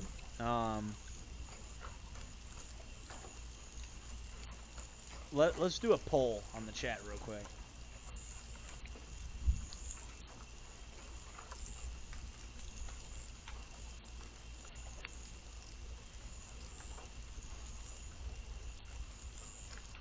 Would you guys Yeah. buy one of my shirts in typical M85 woodland camo? Is that something you guys would be interested in or not? I'm gonna say yes. So far, we got 100% yes. Okay. So maybe that's the pattern I should be doing. Instead of doing all this exotic, crazy camo patterns, maybe I should just do typical M85 woodland. Yeah, I'm getting Yeah. 100% yes. All right, well, I'm going to make that one of the products. You know, I sell skull masks, too. Skull masks that are camo. I got, like, Flecktarn skull masks, which Oh yeah. certain people know why they would want Flecktarn skull masks. You know? I'm surprised you don't have any type of military helmets. You know? Yeah, so I'm mostly focusing on athletic stuff, and, like, right now I'm showing off the camouflage Hawaiian shirts and things like that. Yeah. Which I think those are pretty cool. I think those are pretty drippy. I think you need hats. You need some hats. I got hats. People like. I got hats. I like the magnetic stickers that I sell are good too. Yeah. I got all of those in my refrigerator. If you guys have seen my refrigerator, you know. My most popular product is not my camo though. People buy my regular shirts more than anything, which I think is kind of all right. You know, I actually make more money off of that. The profit margin is larger. I don't actually make as much money off my camo stuff because the profit margin isn't as high. But I actually like this stuff better. I like it when people buy this more because I know if you buy the camo stuff, people are going to be like, "Where did you get that?" And I know the word of mouth marketing will lead to more sales. I know when you buy this camo stuff that I sell, I know you're going to love it. Now I heard you also sell the shield. That shield you use. No, I don't sell those yet. No, I'm sorry. Maybe I misread that. You know. Yeah, I was going to sell them eventually, but I don't sell those yet. So did you make that shield? No, I modified it. So there's a lot of Flex Seal on the Riot Shield, and there's a lot of you know, like I sprayed a bunch of Flex Seal on there, and then I painted it green, and then I did Flex Seal clear on the visor. So, Okay, very good. Very good, very good. Always got to modify.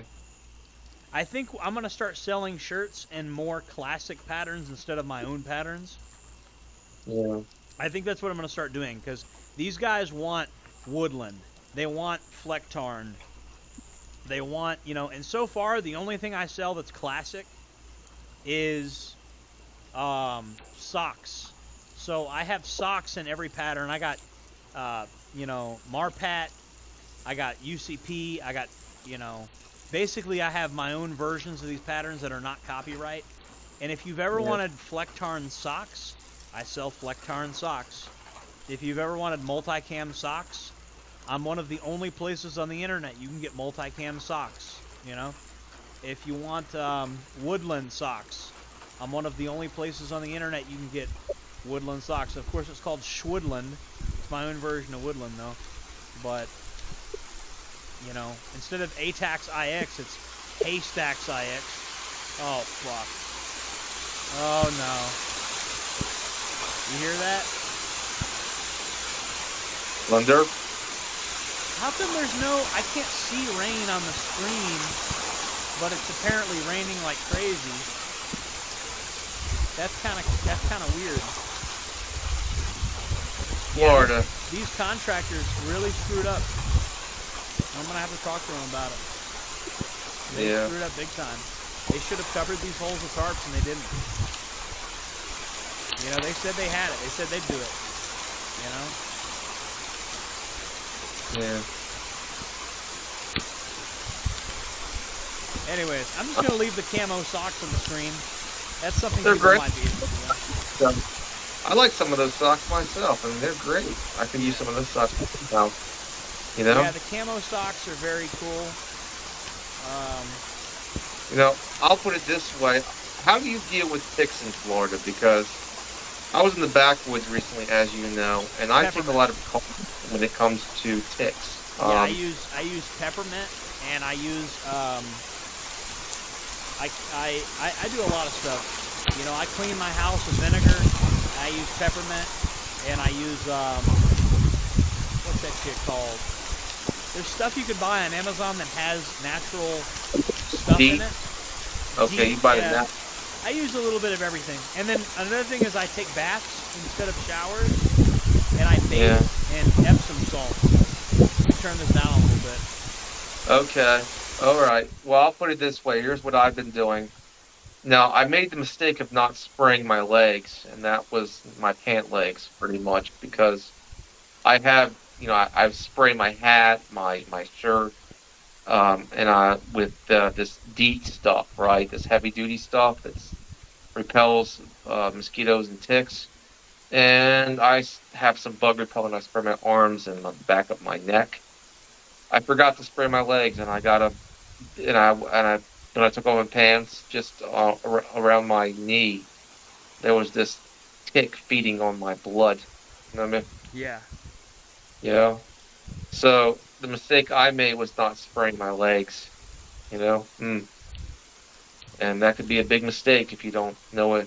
If you don't spray the legs, if you don't have Yeah, the well, what I repellent. do is I take baths, and you have to check your body, and if you don't check your body and take a bath and bathe in Epsom salt, if you've been in the woods for like all day, you need to bathe in Epsom salt for like 30 minutes.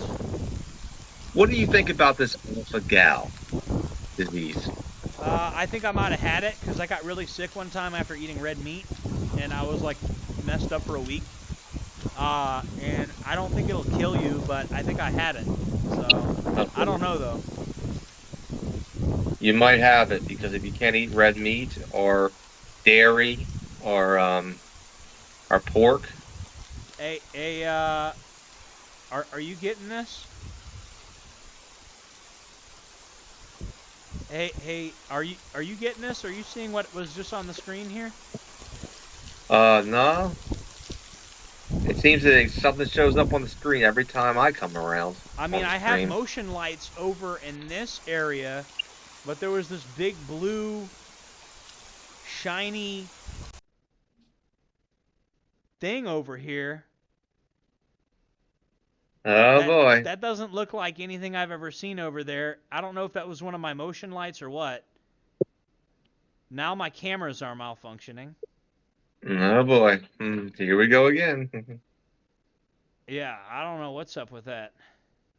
Did you guys just see that? That doesn't look like my motion activated lights. That's like a dark blue. That might be my motion activated light. I don't know though. What is that? Is that my motion activated lights over there? Because the lights I have are there. So I don't know what that is. That might be one of my lights. My motion activated lights. I'm not sure. But it does look strange.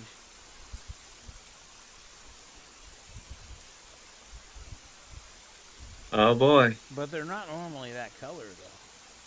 Well, they do say that Gulf Breeze, Florida itself is a UFO hotspot.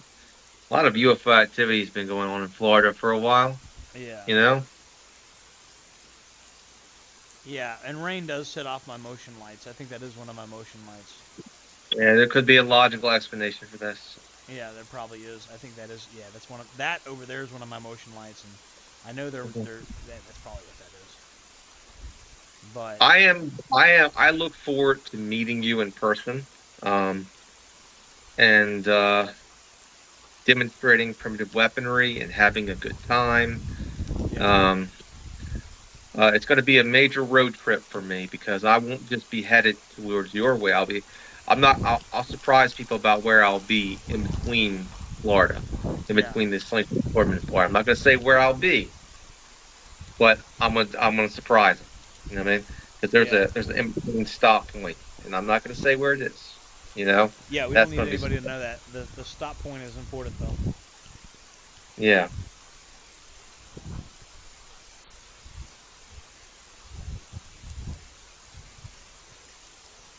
But it's going to be a road trip. It's going to be fun.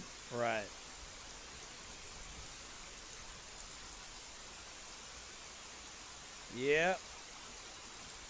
Will the two Chuds Yeah. collab? You and Bert? The thing about Bert, bro, Bert is radioactive. I don't know if I want to, like, if I put Bert on my channel, that he is radioactive. But then again, if he knows how to behave himself and be within the YouTube community guidelines, I'll have anybody on here, like, if they know how to behave themselves and you know, because I can interview somebody and ask them their opinions on stuff, and as long as they're in compliance with the YouTube community guidelines, I don't see a problem with it. All right, I want to show this. This is that I had this for years. This is old school tech, low tech kind of stuff, but Yeah. it's the stuff that before you had to be on the lookout. And I want to show this. I've had this for years, and this is something I'll probably bring with me. You know, and look at what I got here. You got the video up? Yeah, they're telling me to lower your volume a bit. Hold on. They Lower say my your volume. volume's a bit loud. Okay. Is that better? I lowered the overall volume. Okay. Look at what I got. Oh, there's Bushnells? Yeah, well, it's an Emerson. Okay, that's a pretty good It's, for scouting. Yeah. You can I wanted to tape. show. You can tape it to where, like, it doesn't reflect as much, and you still can see out of it, like commando taping them. Yep. This is old school tech. It's not the new electronic stuff, but sometimes old school works best. Yeah, You know? that's true. It gets the job done. Yeah.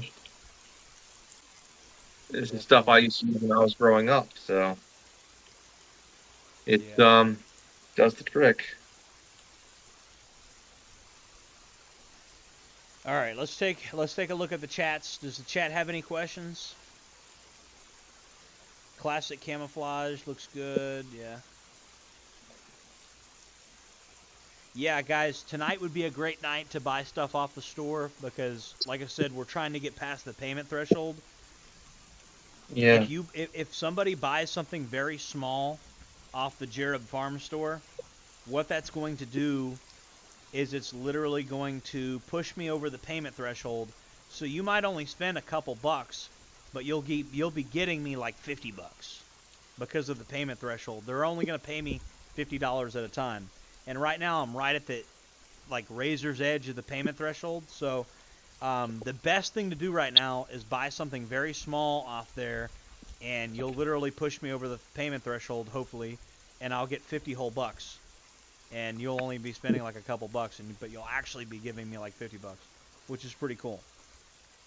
Awesome. And that's a good thing, you know? And somebody in the chat said they like Flecktarn. We got Flecktarn socks. So I don't know where else you're going to get Flecktarn socks. I'd buy the real Chud drawing, but on a hoodie. Where's the real Chud drawing? What does he mean by the real Chud drawing? Let me see. Oh, he's talking about the 4chan Chud drawing on a hoodie. Oh, classic 4chan Chud. Yep. Well, I look forward to seeing you and having a lot of adventure. Because, you know, I've learned something about life, you know. You know, we have these things where we're kind of restricted, but but we live so shortly in these lives. So have an adventure. Have an adventure. Take a chance. Yeah. Sometimes, yeah. Oh, I got a company sending me an e-bike for me to test out. That's pretty exciting. Awesome, awesome. Yeah, the best type of e-bikes are the ones with 2 batteries. Those are the ones that are good because they'll go further. Yeah. By the way, just so we're being transparent, I'll show you guys the emails these companies have been sending me upon request. I'll always show you guys. Hold on. This is the I don't want to literally dox myself because I sent these people my address in one of these emails. But this is the company that reached out to me. Of course, last time I got doxxed, I just got a bunch of free stuff. People would just send me stuff. This is the cool thing about getting doxxed. But anyways, they were going to send me the Cyclone, and I convinced them to send me something called the Thunder for free. This is their Thunder. I literally talked them into sending me the Thunder. It looks just like you, except without the beard. I mean, it really does. It's a cartoon version of you. The Chud? Yeah. Yeah, but hold on a second. I'm going to show you guys how I convinced them to send me the Thunder. Because you guys have already seen that I have a Velotric Nomad. And the Velotric Nomad looks a lot like their Thunder. And I said, hey, if you really want me to do a side-by-side comparison, yours is way cheaper. You got a way cheaper version of the Nomad. And they're confident that bang for buck, they've basically built a similar bike to the Nomad. Here's the Nomad right here. The Velotric Nomad. Okay. And what they're trying to say is that they have a cheaper version of the Nomad. Basically, that their company makes it cheaper, and that you're getting more of your money's worth. Okay? So we're going to put that to the test. And I have no allegiance to this company. I have no loyalty to this company. Awesome. But the thing is, we're gonna see. We're gonna see if it's true. I'll tell you guys. If this is a really, really, really good Chud e-bike, you guys will be the first to know. Original Woodland is overrated. Schwoodland is way better. Yeah, Schwoodland is pretty cool camo. The Schwoodland socks. I do like the Chud. It kind of looks like you, except without a beard. You know. Yeah, true. That's probably is what I would look like without a beard. Yeah. The Chud's e-bike club. Yep. Yeah. You get 2 or 3 guys wearing those shirts, everybody'd be like, "What the hell? What the hell?" A lot of when I grew my beard, a lot of people say I look Amish. They make an episode of Gangland about that. This program contains explicit material. Viewer discretion is advised. On the streets of Tallahassee, one e-bike gang rules supreme. They call themselves the Chuds. Isn't that where Tallahassee? Isn't that where when I was a kid they had something called Pete's Dragon? You know, man. And that's where apparently that story took place in Tallahassee. Yeah. It was called Pete's Dragon. You know what I mean? Yeah. I was a kids movie. I don't watch a lot of kids movies today because I'm a grown man. But when I was a kid, I watched Pete's Dragon. You know. Yeah. And they made a joke about the name Tallahassee. It's like Tallahassee. Yeah. Very nice. If I had the space to basically do a paint job on my e-bike, I would do it. You know. Yeah. But I don't really need to. I'm mostly riding the roads anyway, so. Yeah. It's very similar to mine, by the way. Your model, very similar. What, the Velotric? Which one? The Nomad or the Discover? The one in the middle. The one in the middle. Discovery, I guess. No, that's actually the Nomad. The Nomad, okay, yeah. Well, the Nomad looks very similar to mine, which is a Hitway, you know. I paid extra money for that Duck Hunter camo thing, but I could have just gotten their OD green one and just spray painted it. But if I had gotten the OD green one, I know I would have not fucked with it because I like OD green. I would have just left it, you know. So that's why I got the camo. So I ended up spray painting this and this and like the pouches and all this, and so I just ended up kind of spray painting the parts of it that were still dark. Awesome. Yeah. I'm going to be bringing this with me as well as a demonstration. Is that a golf club? Now, this is not a golf club. It's a modified golf club. It's called a golf club cane. Oh, okay. So you cut the It's club part off? Well, yeah, and I extended it out with a steel pipe. That's pretty cool. And basically took this, PVC cap and used epoxy, and Yeah. I have a nice strap that hits hard, Zombie survival weapon. It is, and this is one I'll demonstrate. So we'll have to get a few coconuts, and I'll demonstrate this is it. North Florida. You think we got coconuts up here? We could get some, like watermelons from the store or something. We ain't got no coconuts up in North Florida. There's coconuts everywhere in South Florida, though.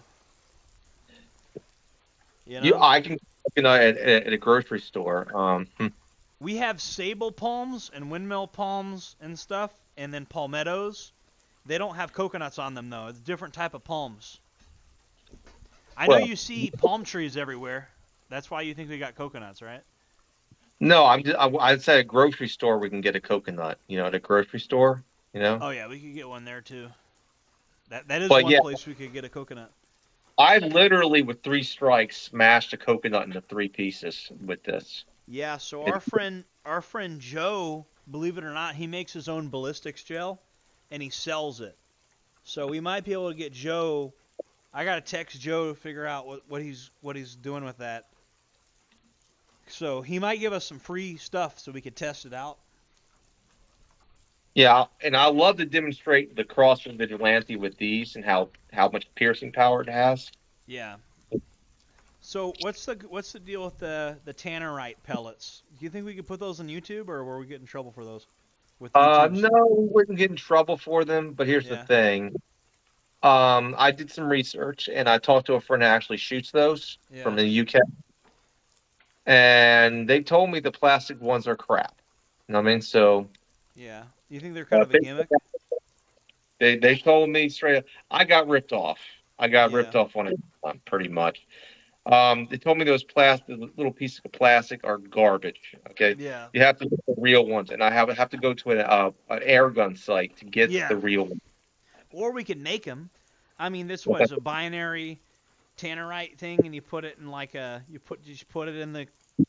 I'm sure there's a way we could make them. Possibly. I decided not to do it because number one, the plastic pellets are junk, and we could get exploding .68 balls. I wonder if that's possible. Yeah, possibly. I mean, that'd be pretty cool, wouldn't it? But yeah, you can look up on YouTube and how these tannerite pellets actually just destroy squirrels. They just you hit them with it, and the squirrels just they're kind of like tiny warheads. I'll put it that way. Right. Actually, you don't need a lot of velocity when you have basically a tiny explosive tip. Right. It's gonna hurt. But these pellets are great. These are like flying ice picks. These pellets. That sounds painful.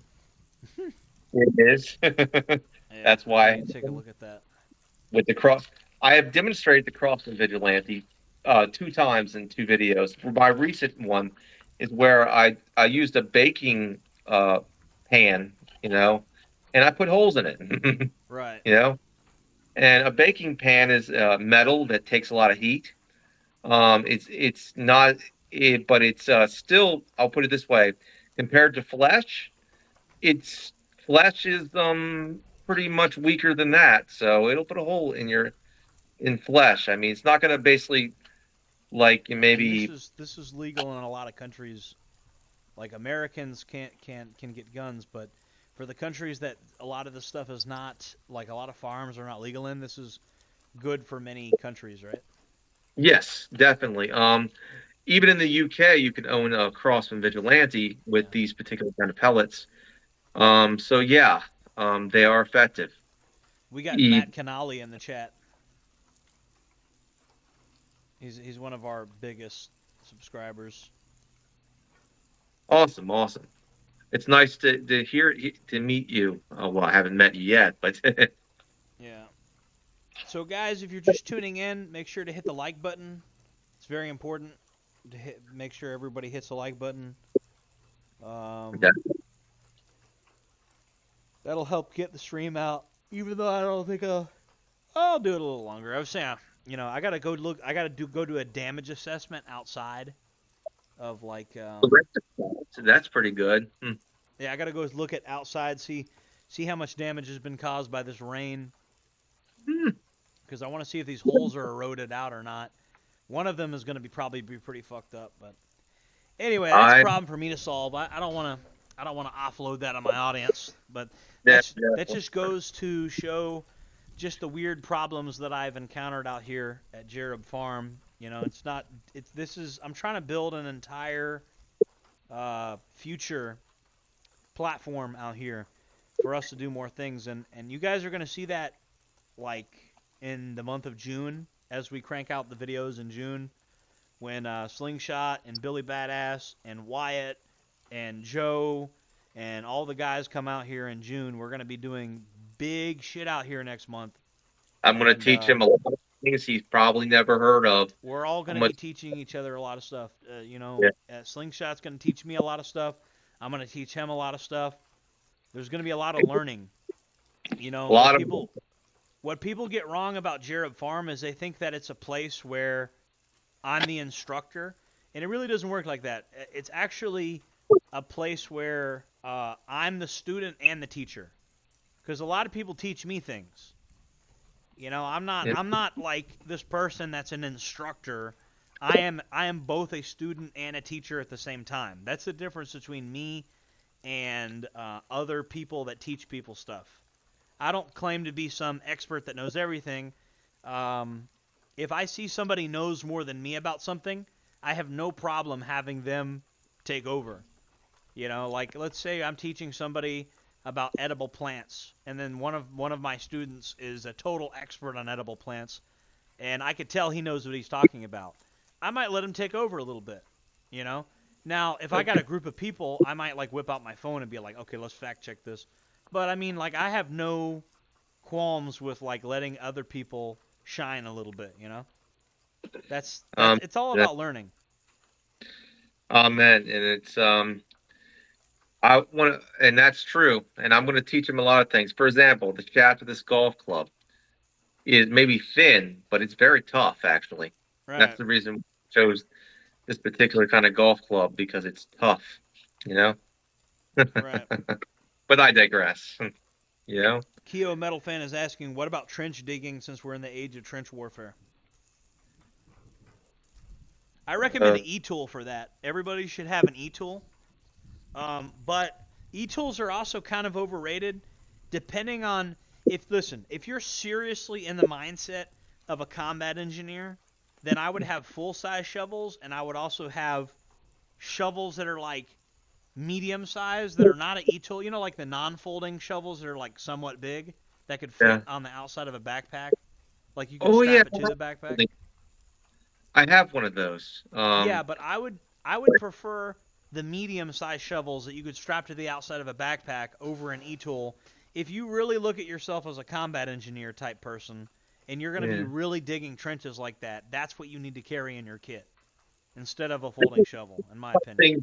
That I carry in my kit now, pruning shears. Now you're thinking, why do I carry sometimes in my kit pruning shears when I'm going to the backwoods? Well, during the summertime, we have something called thickets. They're like thorn bushes everywhere, and basically they're nature's barbed wire. And you have to have something to cut those thickets and cut branches sometimes when you're in the woods. So a simple pair of pruning shears really does come in handy. Yeah. Yeah, And I suppose the pruning shears, could they cut clothing if you wanted to? Could you use them as trauma shears if you wanted to, like for cutting clothing? in an emergency situation, yes. So if you wanted to put like a tourniquet on somebody or something, you could probably use them for trauma shears.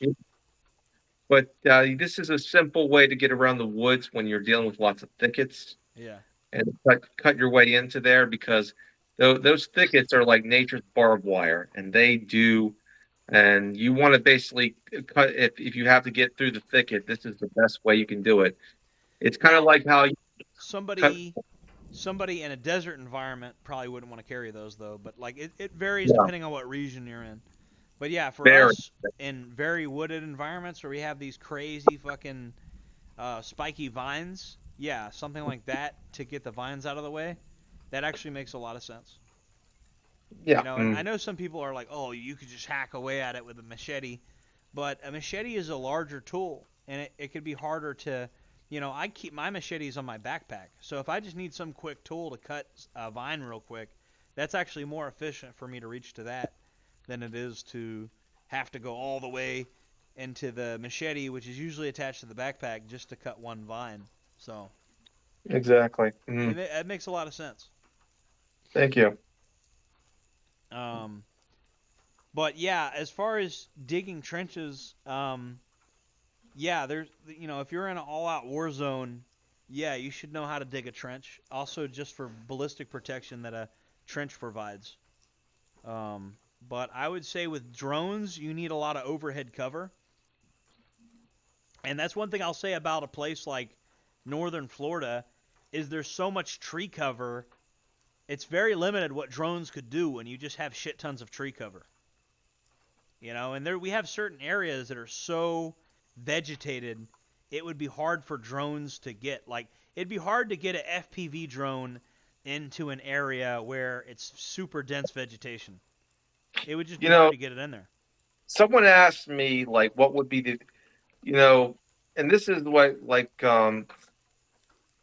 this is I think this is going to be in the future. Like, if there's bad actors, right? You can literally weaponize a civilian drone in so many different ways. You know, I've seen like civilian drones weaponized where you have a piece of like sharp metal where it just flies right through it. Well, You know, even if it's not weaponized, it's even recon is huge. Being able yeah, to do reconnaissance to know your yeah, enemy's position. That's why everybody needs to know how to fly a drone right now. If you don't know how to fly a drone, you're behind, 100%. So that everybody's must. talking about, Have, yeah, I have. everybody talking about putting optics on their rifles or this or that tactical gear or this optic or that rifle or this, a long barrel versus short barrel. If you don't have a drone and you don't know how to fly a drone, you're really kind of behind right now. And Well, that's I something mean, I need to work on. I will say this: I'm kind of behind in that situation. I am I too, but money. that's why we're going to get somebody on my channel that deals with buying drones from Walmart because they're only like $100, and the reconnaissance capability you get having a drone is massive, and they're still relatively unregulated at this point. I mean, they're a little bit regulated now compared to where they were 5 years ago, but Yeah. it's like now's the time to be buying drones, learning how to fly drones, and drones is the future of both warfare and even civilian conflict, of just civilians having problems with each other. Like, I know Antifa probably is learning how to use drones. Like liberals and left wingers, you could bet, like, that's something they'll like. Oh, I get to hide and use my drone. That sounds like something a left winger would study. You know what I mean?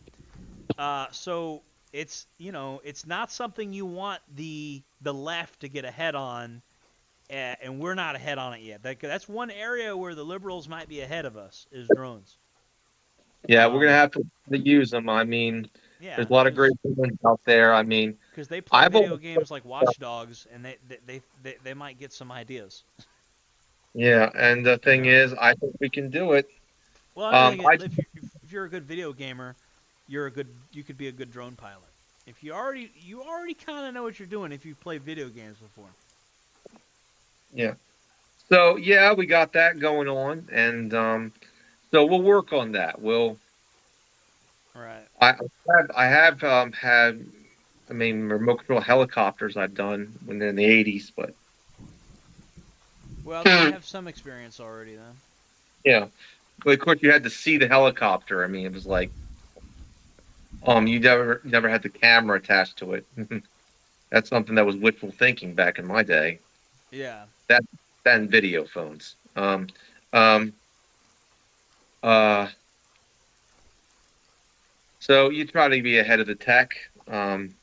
Yeah, we have to make sure to get ahead of it before it, because it's getting to the point now where I don't think it makes any sense to have tactical training and not have any drone training, because drones are the future of warfare, 100%.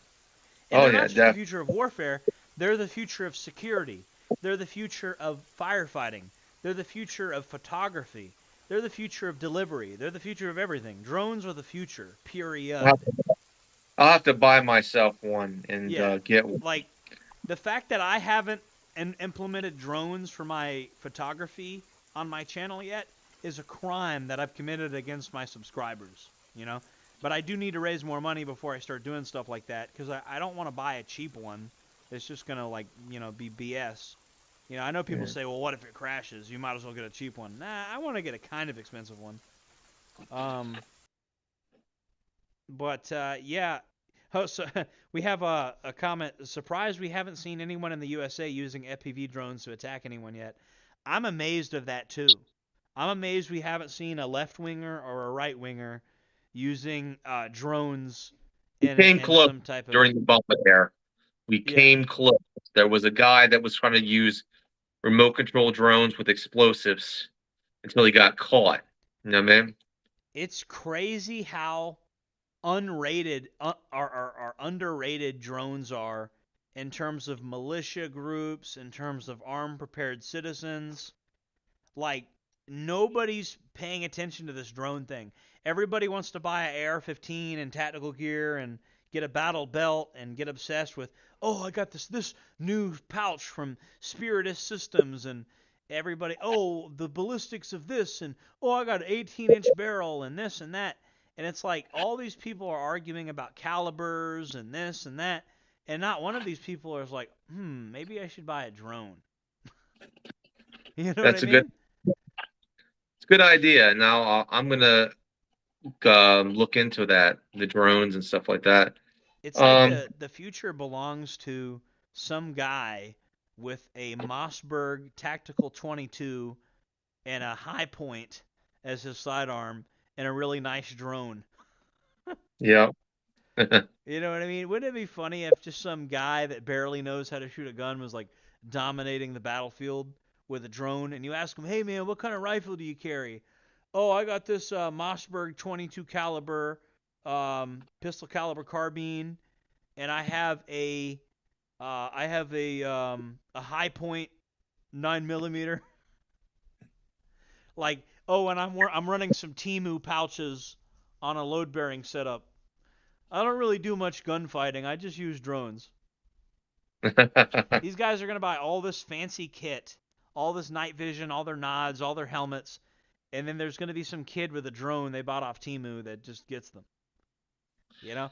Or and that, they'll be that utterly reliant on some kid for their recon. So that's another thing, right? If you're a young guy watching this right now and you don't have a shit ton of money, and you yeah. know you can only afford to buy like one good thing, maybe that one good thing should be a drone. Because you look at these militia groups and stuff, and you'll have all these guys that are really good with guns and really good with tactical gear. And what's the one thing they don't have? Is a drone guy. Okay?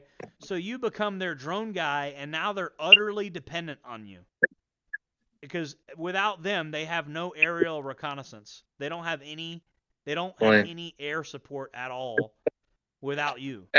Time at the same time, do not at the same time, the new technology is good, but don't for but I would say this, people tend to abandon the technology that has worked for thousands of years. Yeah. You know, you got to have a balance, in my opinion, where you have to have new ideas and old ideas in that work in tandem. You know, Yeah. Yeah. people You seem have to to be able to. forget.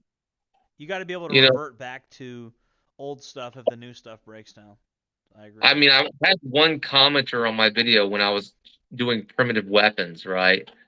And he was, oh, that's weak compared to a gun. I'm like, and I was doing primitive weapons. And I'm like, are you calling your ancestors weak? I mean, they were a lot stronger than we were, and they were using these particular spears, and I was throwing spears, and Yeah. and tomahawks, and they were calling, and basically they were saying, it's like, oh, Well, that's weak. It's not a with gun. Like, the prison stuff, it's still going on in there. I mean, that's what they're doing in prison. So God yeah, forbid if you do end up like Chud the Builder and you got to go do some time, you know, you might have to learn how to use primitive weapons in prison. I mean, that's still happening in there now. So, and then what if you live in the UK? If you live in the UK, you absolutely have to learn primitive weapons. if you live in any You know? country that has gun bans, All so these right. tactical guys, I call them the tactical, Yeah, that's tactical. what they are. These people say anything's not a firearm is nothing. It's nothing. You know what I mean? Yeah, and another thing is with the Saber Pepper projectile launcher, for instance, the Yeah. threshold where you can legally use force is actually lower. See, if you carry nothing but a real gun, like you really have to be in fear of great bodily harm or death to use that gun as a weapon. We've Whereas seen this, me, and yeah, with me the legal threshold for me shooting somebody with a pepper ball gun is a lot less. So if exactly. somebody slaps me, I can shoot them with a pepper ball gun. I can't shoot a person with a real gun just because they slap me. I And can that shoot somebody with a pepper ball gun if they slap me. and that was the point I was making in the chat. Yeah. That Chuck Builder probably would have gotten lesser charges if he would have just pulled out pepper spray and sprayed him down, or pepper gel or whatever, or pepper ball gun. Yeah, and he Then did you that he did that in other videos and then he at some point he was like, I'm just gonna start carrying a gun. And it's like, I don't know. I just think it's sad that whole situation with Chud the Builder. You know what I mean? it is sad. And I pray that he beats this case, because it sets a precedence against the right of self defense, you know, Yeah, and hold that on. I want to see. Is there something wrong with our stream right now? I don't know. Are we live or not? Let me see. The stream might have cut out. No, we're live. I see it, Okay, you see it for sure? Okay, I was just having a glitchy. but I have a delay. I have a delay. You Yeah, I know. was just having a little glitchy. Yeah. Guys, if you're just tuning in, make sure to hit the like button, okay? Yeah, Um, I totally agree, Matt. They want to make an example out of him because, whites can't defend themselves. well, you Whites remember have no. they made an example out of me. Yeah. I mean that's what they do. It's this is the stuff I was warning people about years ago when they arrested me. I used to Yeah. say stuff like I used to tell people, look, man, the judicial system is being used as a weapon against political dissidents. I was saying this years ago, and people are laughing at me.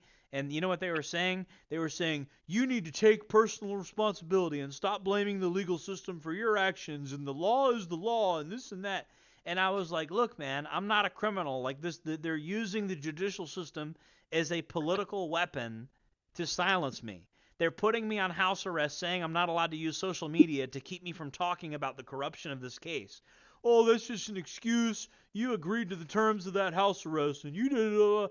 Everybody was always cheerleading for the judicial system when it was oppressing me, and now it's oppressing everybody, and everybody's like, oh shit, Jereb was right about this the whole time. I've had people that were cheerleading for the court system apologize to me and say, we're sorry for cheerleading you being thrown in prison. I've had people apologize to me for it. Yep. You I know, want to say so true, Top Flight. Yes. Primitive weapons are less traceable than, let's say, a bullet is. And I will also want to say bullets, as modern bullets are, the cartridges, they are finite. They don't last very long, and they're getting more expensive. By the way, I mean, how many people know how to basically make a cartridge, how to yeah, make a, the you the know, trace the traceability thing. Like I know a little bit about forensics, and I'm not encouraging anybody to commit crimes. Okay, by the way, just legal disclaimer. This is hypothetical. You gotta okay. I actually dated a girl that's a forensic technician, and she does cars. They bring in cars that were used in crime scenes, and she studies them. And she educated me about high impact blood spatter, foot impressions, plant. They have forensic botanists that the seeds that stick to your clothing. They can analyze your clothing for the seeds that are stuck to it from plants, the dirt that's stuck to it. Like they have these nerds that know about dirt and know about plants and seeds and skin cells and sweat and DNA sequencing. They're so good at forensically catching people that have murdered people that it has gotten so difficult to get away with murder. But you know what she told me? She said most of the unsolved murders involve like long range shots where it's like one shot, one kill, and they just don't know who fired the gun, and they never found the gun. They don't know who shot it. You know what I mean? Like if they can't find a gun and they don't know who shot the gun, those are most of the murders that people get away with. That's what she told me. But Yeah. then again, like with a crossbow, if somebody got killed using a crossbow and they couldn't find the crossbow, that's pretty quiet. Yeah. And And I there's no. imagine if the crossbow didn't have any DNA on it, then like Yeah. the bolt itself, yeah, maybe somebody could get away with murder with a crossbow. Not saying that, by the way. I'm not encouraging criminal activity. This is just a Minecraft conversation about forensics, like forensic files, CSI Miami type stuff. You remove Um, DNA with alcohol. Just saying. Or Yeah, I mean, bleach. Another method that I've learned is, that criminals have used is you go to the barber shop, and where all yeah. the hair is in the trash bin. This is called genetic obfuscation.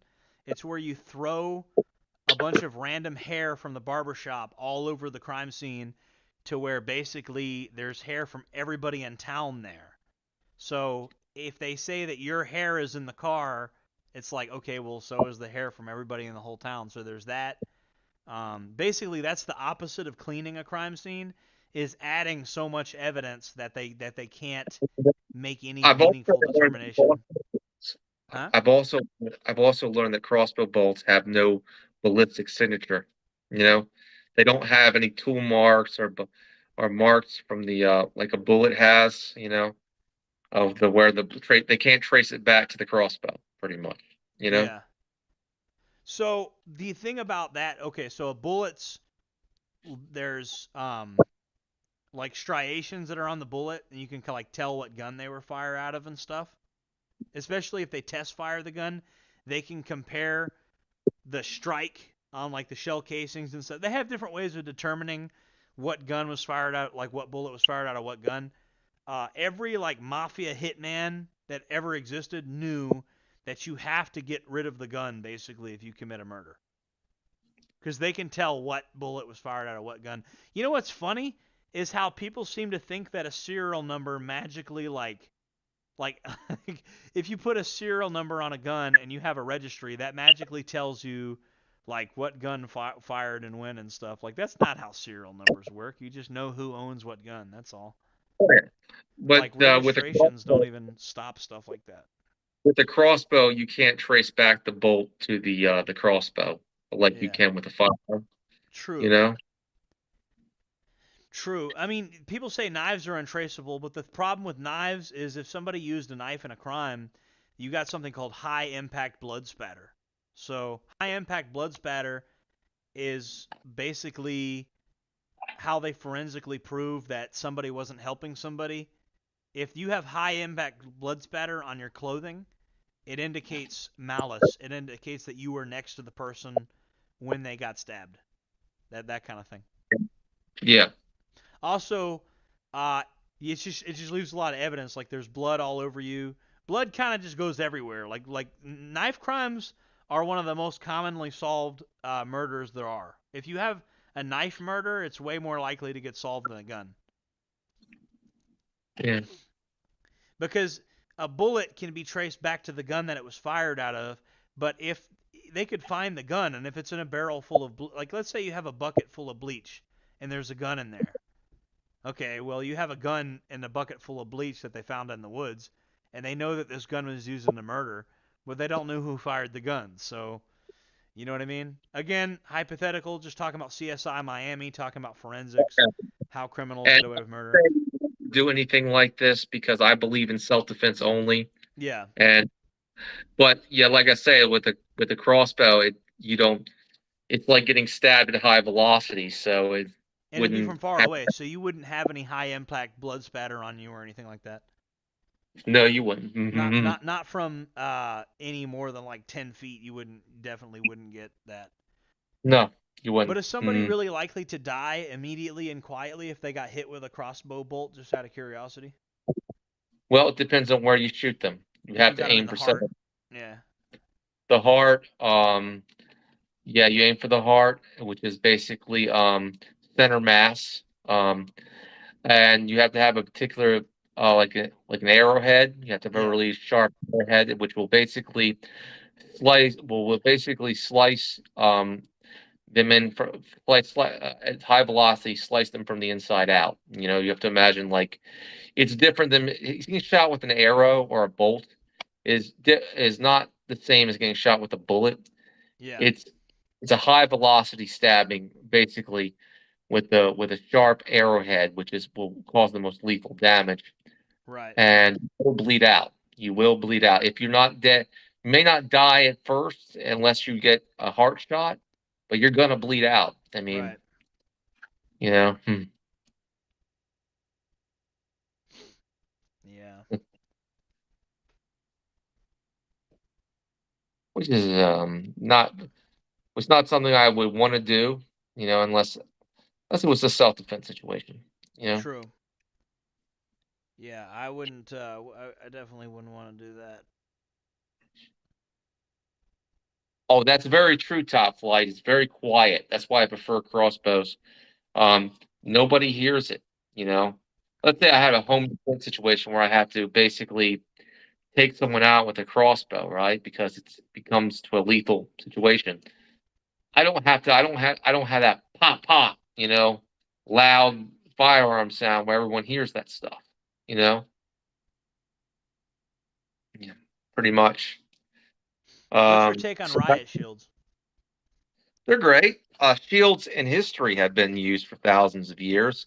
I made a shield years ago when I was in my teens, out of basic materials. A Do you, shield is do you always suggest riot shields or homemade shields? Riot shields are awesome if you can get one, but if you have to make one, make one. How would you recommend making one? Okay. Cutting a trash Um, can in two, or making them out of wood? What's more your method?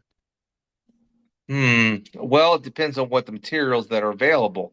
Okay. I would prefer like a sandwich kind of composite, you know. Did you know that like tire rubber can stop bullets?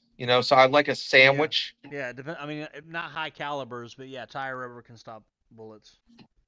So I like to sandwich the tire rubber in between maybe two pieces of metal, Yeah. two pieces of metal or wood, so I could stop bullets, you know. You can get sheets of Kevlar too.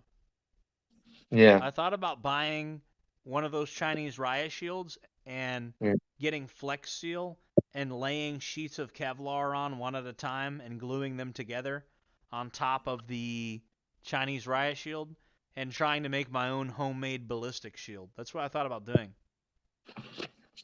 By the way, if you're a convicted felon watching this, convicted felons can have both riot shields and convicted shields because it's not worn body armor. You don't wear it on your body.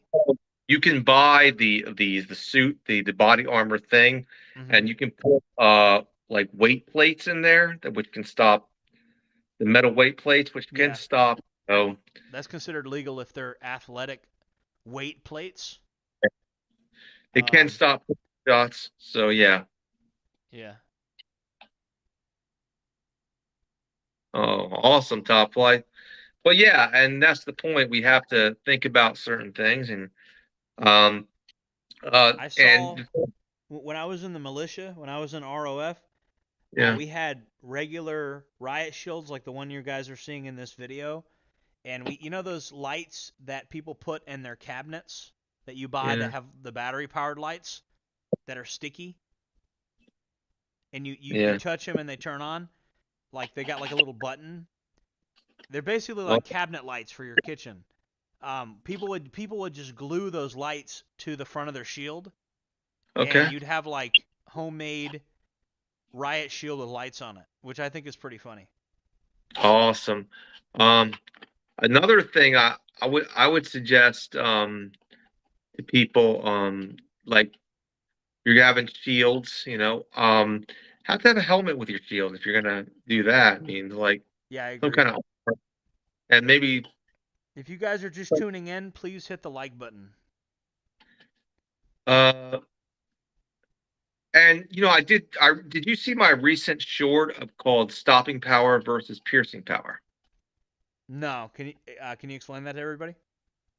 Well, I did a short talking about the difference between stopping power and piercing power. Like an arrow has piercing power, right? Okay. So an arrow will not, like, end you outright, but basically the arrow will be sticking in you. It's not gonna, But I'm sorry you to know, interrupt you, but you know that stopping power, according to Newtonian physics, is like FUD lore, right? Like it's not okay. So like well, bullets penetrate what themselves, I, so they yeah, go into the body, they damage the internal organs. yeah. So you know how people think that like a 45 is like a better round than a 9 millimeter, it really isn't. Well, what I mean by stopping power in the short I did was I'm talking about, like, like I used the example of slings and arrows, how the slingers Yeah, used to have it basically the slit that you ever seen what slingers can do that that you're yeah. Look, you're directionally right, but it's the same thing in the firearms community. yeah, Penetration power is more important than the FUD lore of stopping power. Like you know how people are like boomers are like, you get a 4 to 5, it'll knock a man down. It's not knocking a man down. It's like bullets penetrate the body and they damage internal organs and bones and stuff. Like yeah, that's what yeah. bullets do. They don't knock people down. And I guess I made the point that the bullets are a combination between kinetic and piercing power. They're a little bit of both, and Yeah.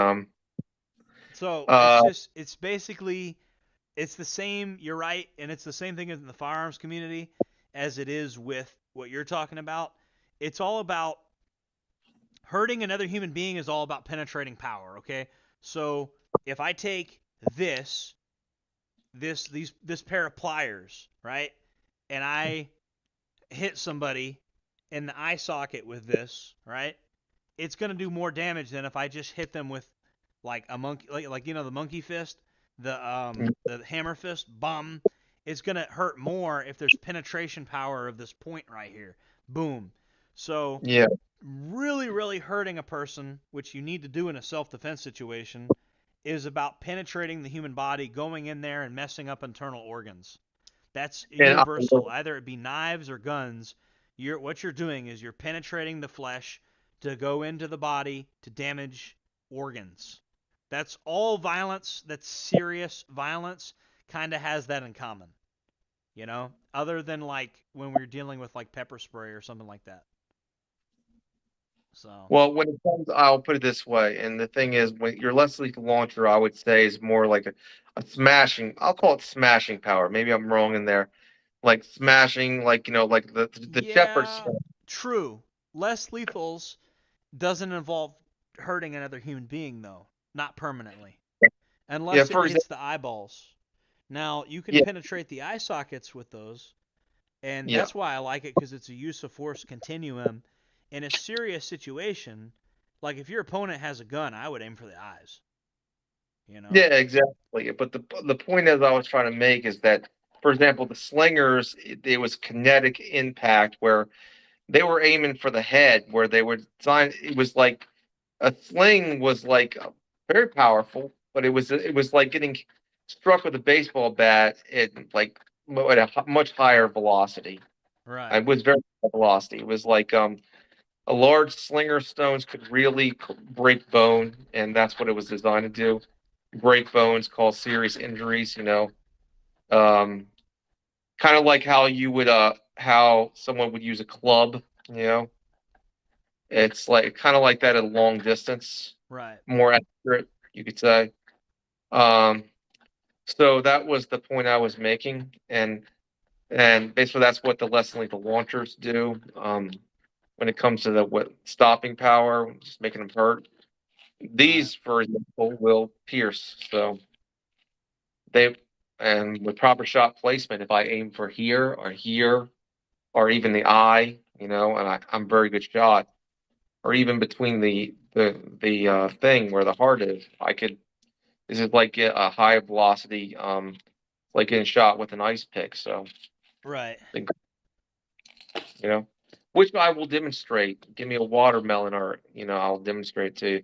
Yeah, we're gonna be doing all that in June. Well, we're actually probably gonna end the stream here pretty soon. All right. Okay. I love it. Is anybody got before we sign off? Does anybody have any questions? Anybody in the chat before we sign off for the night? Shield and pistol combo. Shield for de-escalation. Pistol neutralize things. Go over the top. Yeah, 100%. I actually got a video where I did just that. I got a video where I did that. We'll watch it So right now. I have one thing I gotta say before I go. You have shield and pistol, but you've never done a shield with a combination between a club or a blade. But that's because you have a shield. Traditionally, it's been designed for close range. It's like either holding a spear above the shield Yeah. or basically holding a club on the side where you can hide behind the shield, or a club or an axe. You know what I mean? Yeah. It's just, you know, that's something we're gonna have to demonstrate when I get there. Yeah, we could check that out. Hold on one second. Let me show this guy the. I guess I should just search shield. I have a video where I demonstrate shield pistol combo. How to shoot from behind a shield.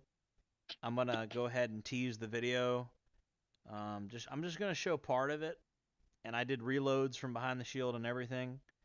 So. There we go. Okay. You guys can see it. I recommend you guys check out this video if you haven't already. This is actually me shooting from behind a shield. It's very difficult. You got to turn you have to turn the weapon at the natural arch of your hand. It's like shooting like a gangbanger. You know how they hold the pistol sideways? You actually have to do that when you are dealing with a shield. Yeah, I mean, wouldn't it be a lot easier just to hold either a club or a long blade around the shield? I mean, at close range, you know? I mean, Or, I had the knife available to use if I needed to drop it because I was in full kit, so I had my K-bar uh, and a my Kydex sheath. uh, my And you see, idea is I got the what's that thing called? The shotgun that I got, the HDB. my idea is simple: is having a something that's like a stick that you Yeah. can, very similar to how the riot police do it, Mm-hmm. where if you got to get close range, or maybe one of these, True. having one around Yeah, and having a baton with a shield is a good option too. and traditionally also having a sword, or like a short sword like this with the Yeah. shield, because humans used to do that. And Yeah, that can make sense certain situations, but yeah, if you got it um, close, you know. Mm. my riot tactics that I teach people are for very specific situations. They're for a very specific type of person in a very specific type of situation. There's a lot Yeah. of like left-wing lunatic mental patients that will attack you. And if you own a business or something, having a riot shield and a pepper ball gun might be a good tactic for dealing with those types of people. That You is a know? good tactic, I will say.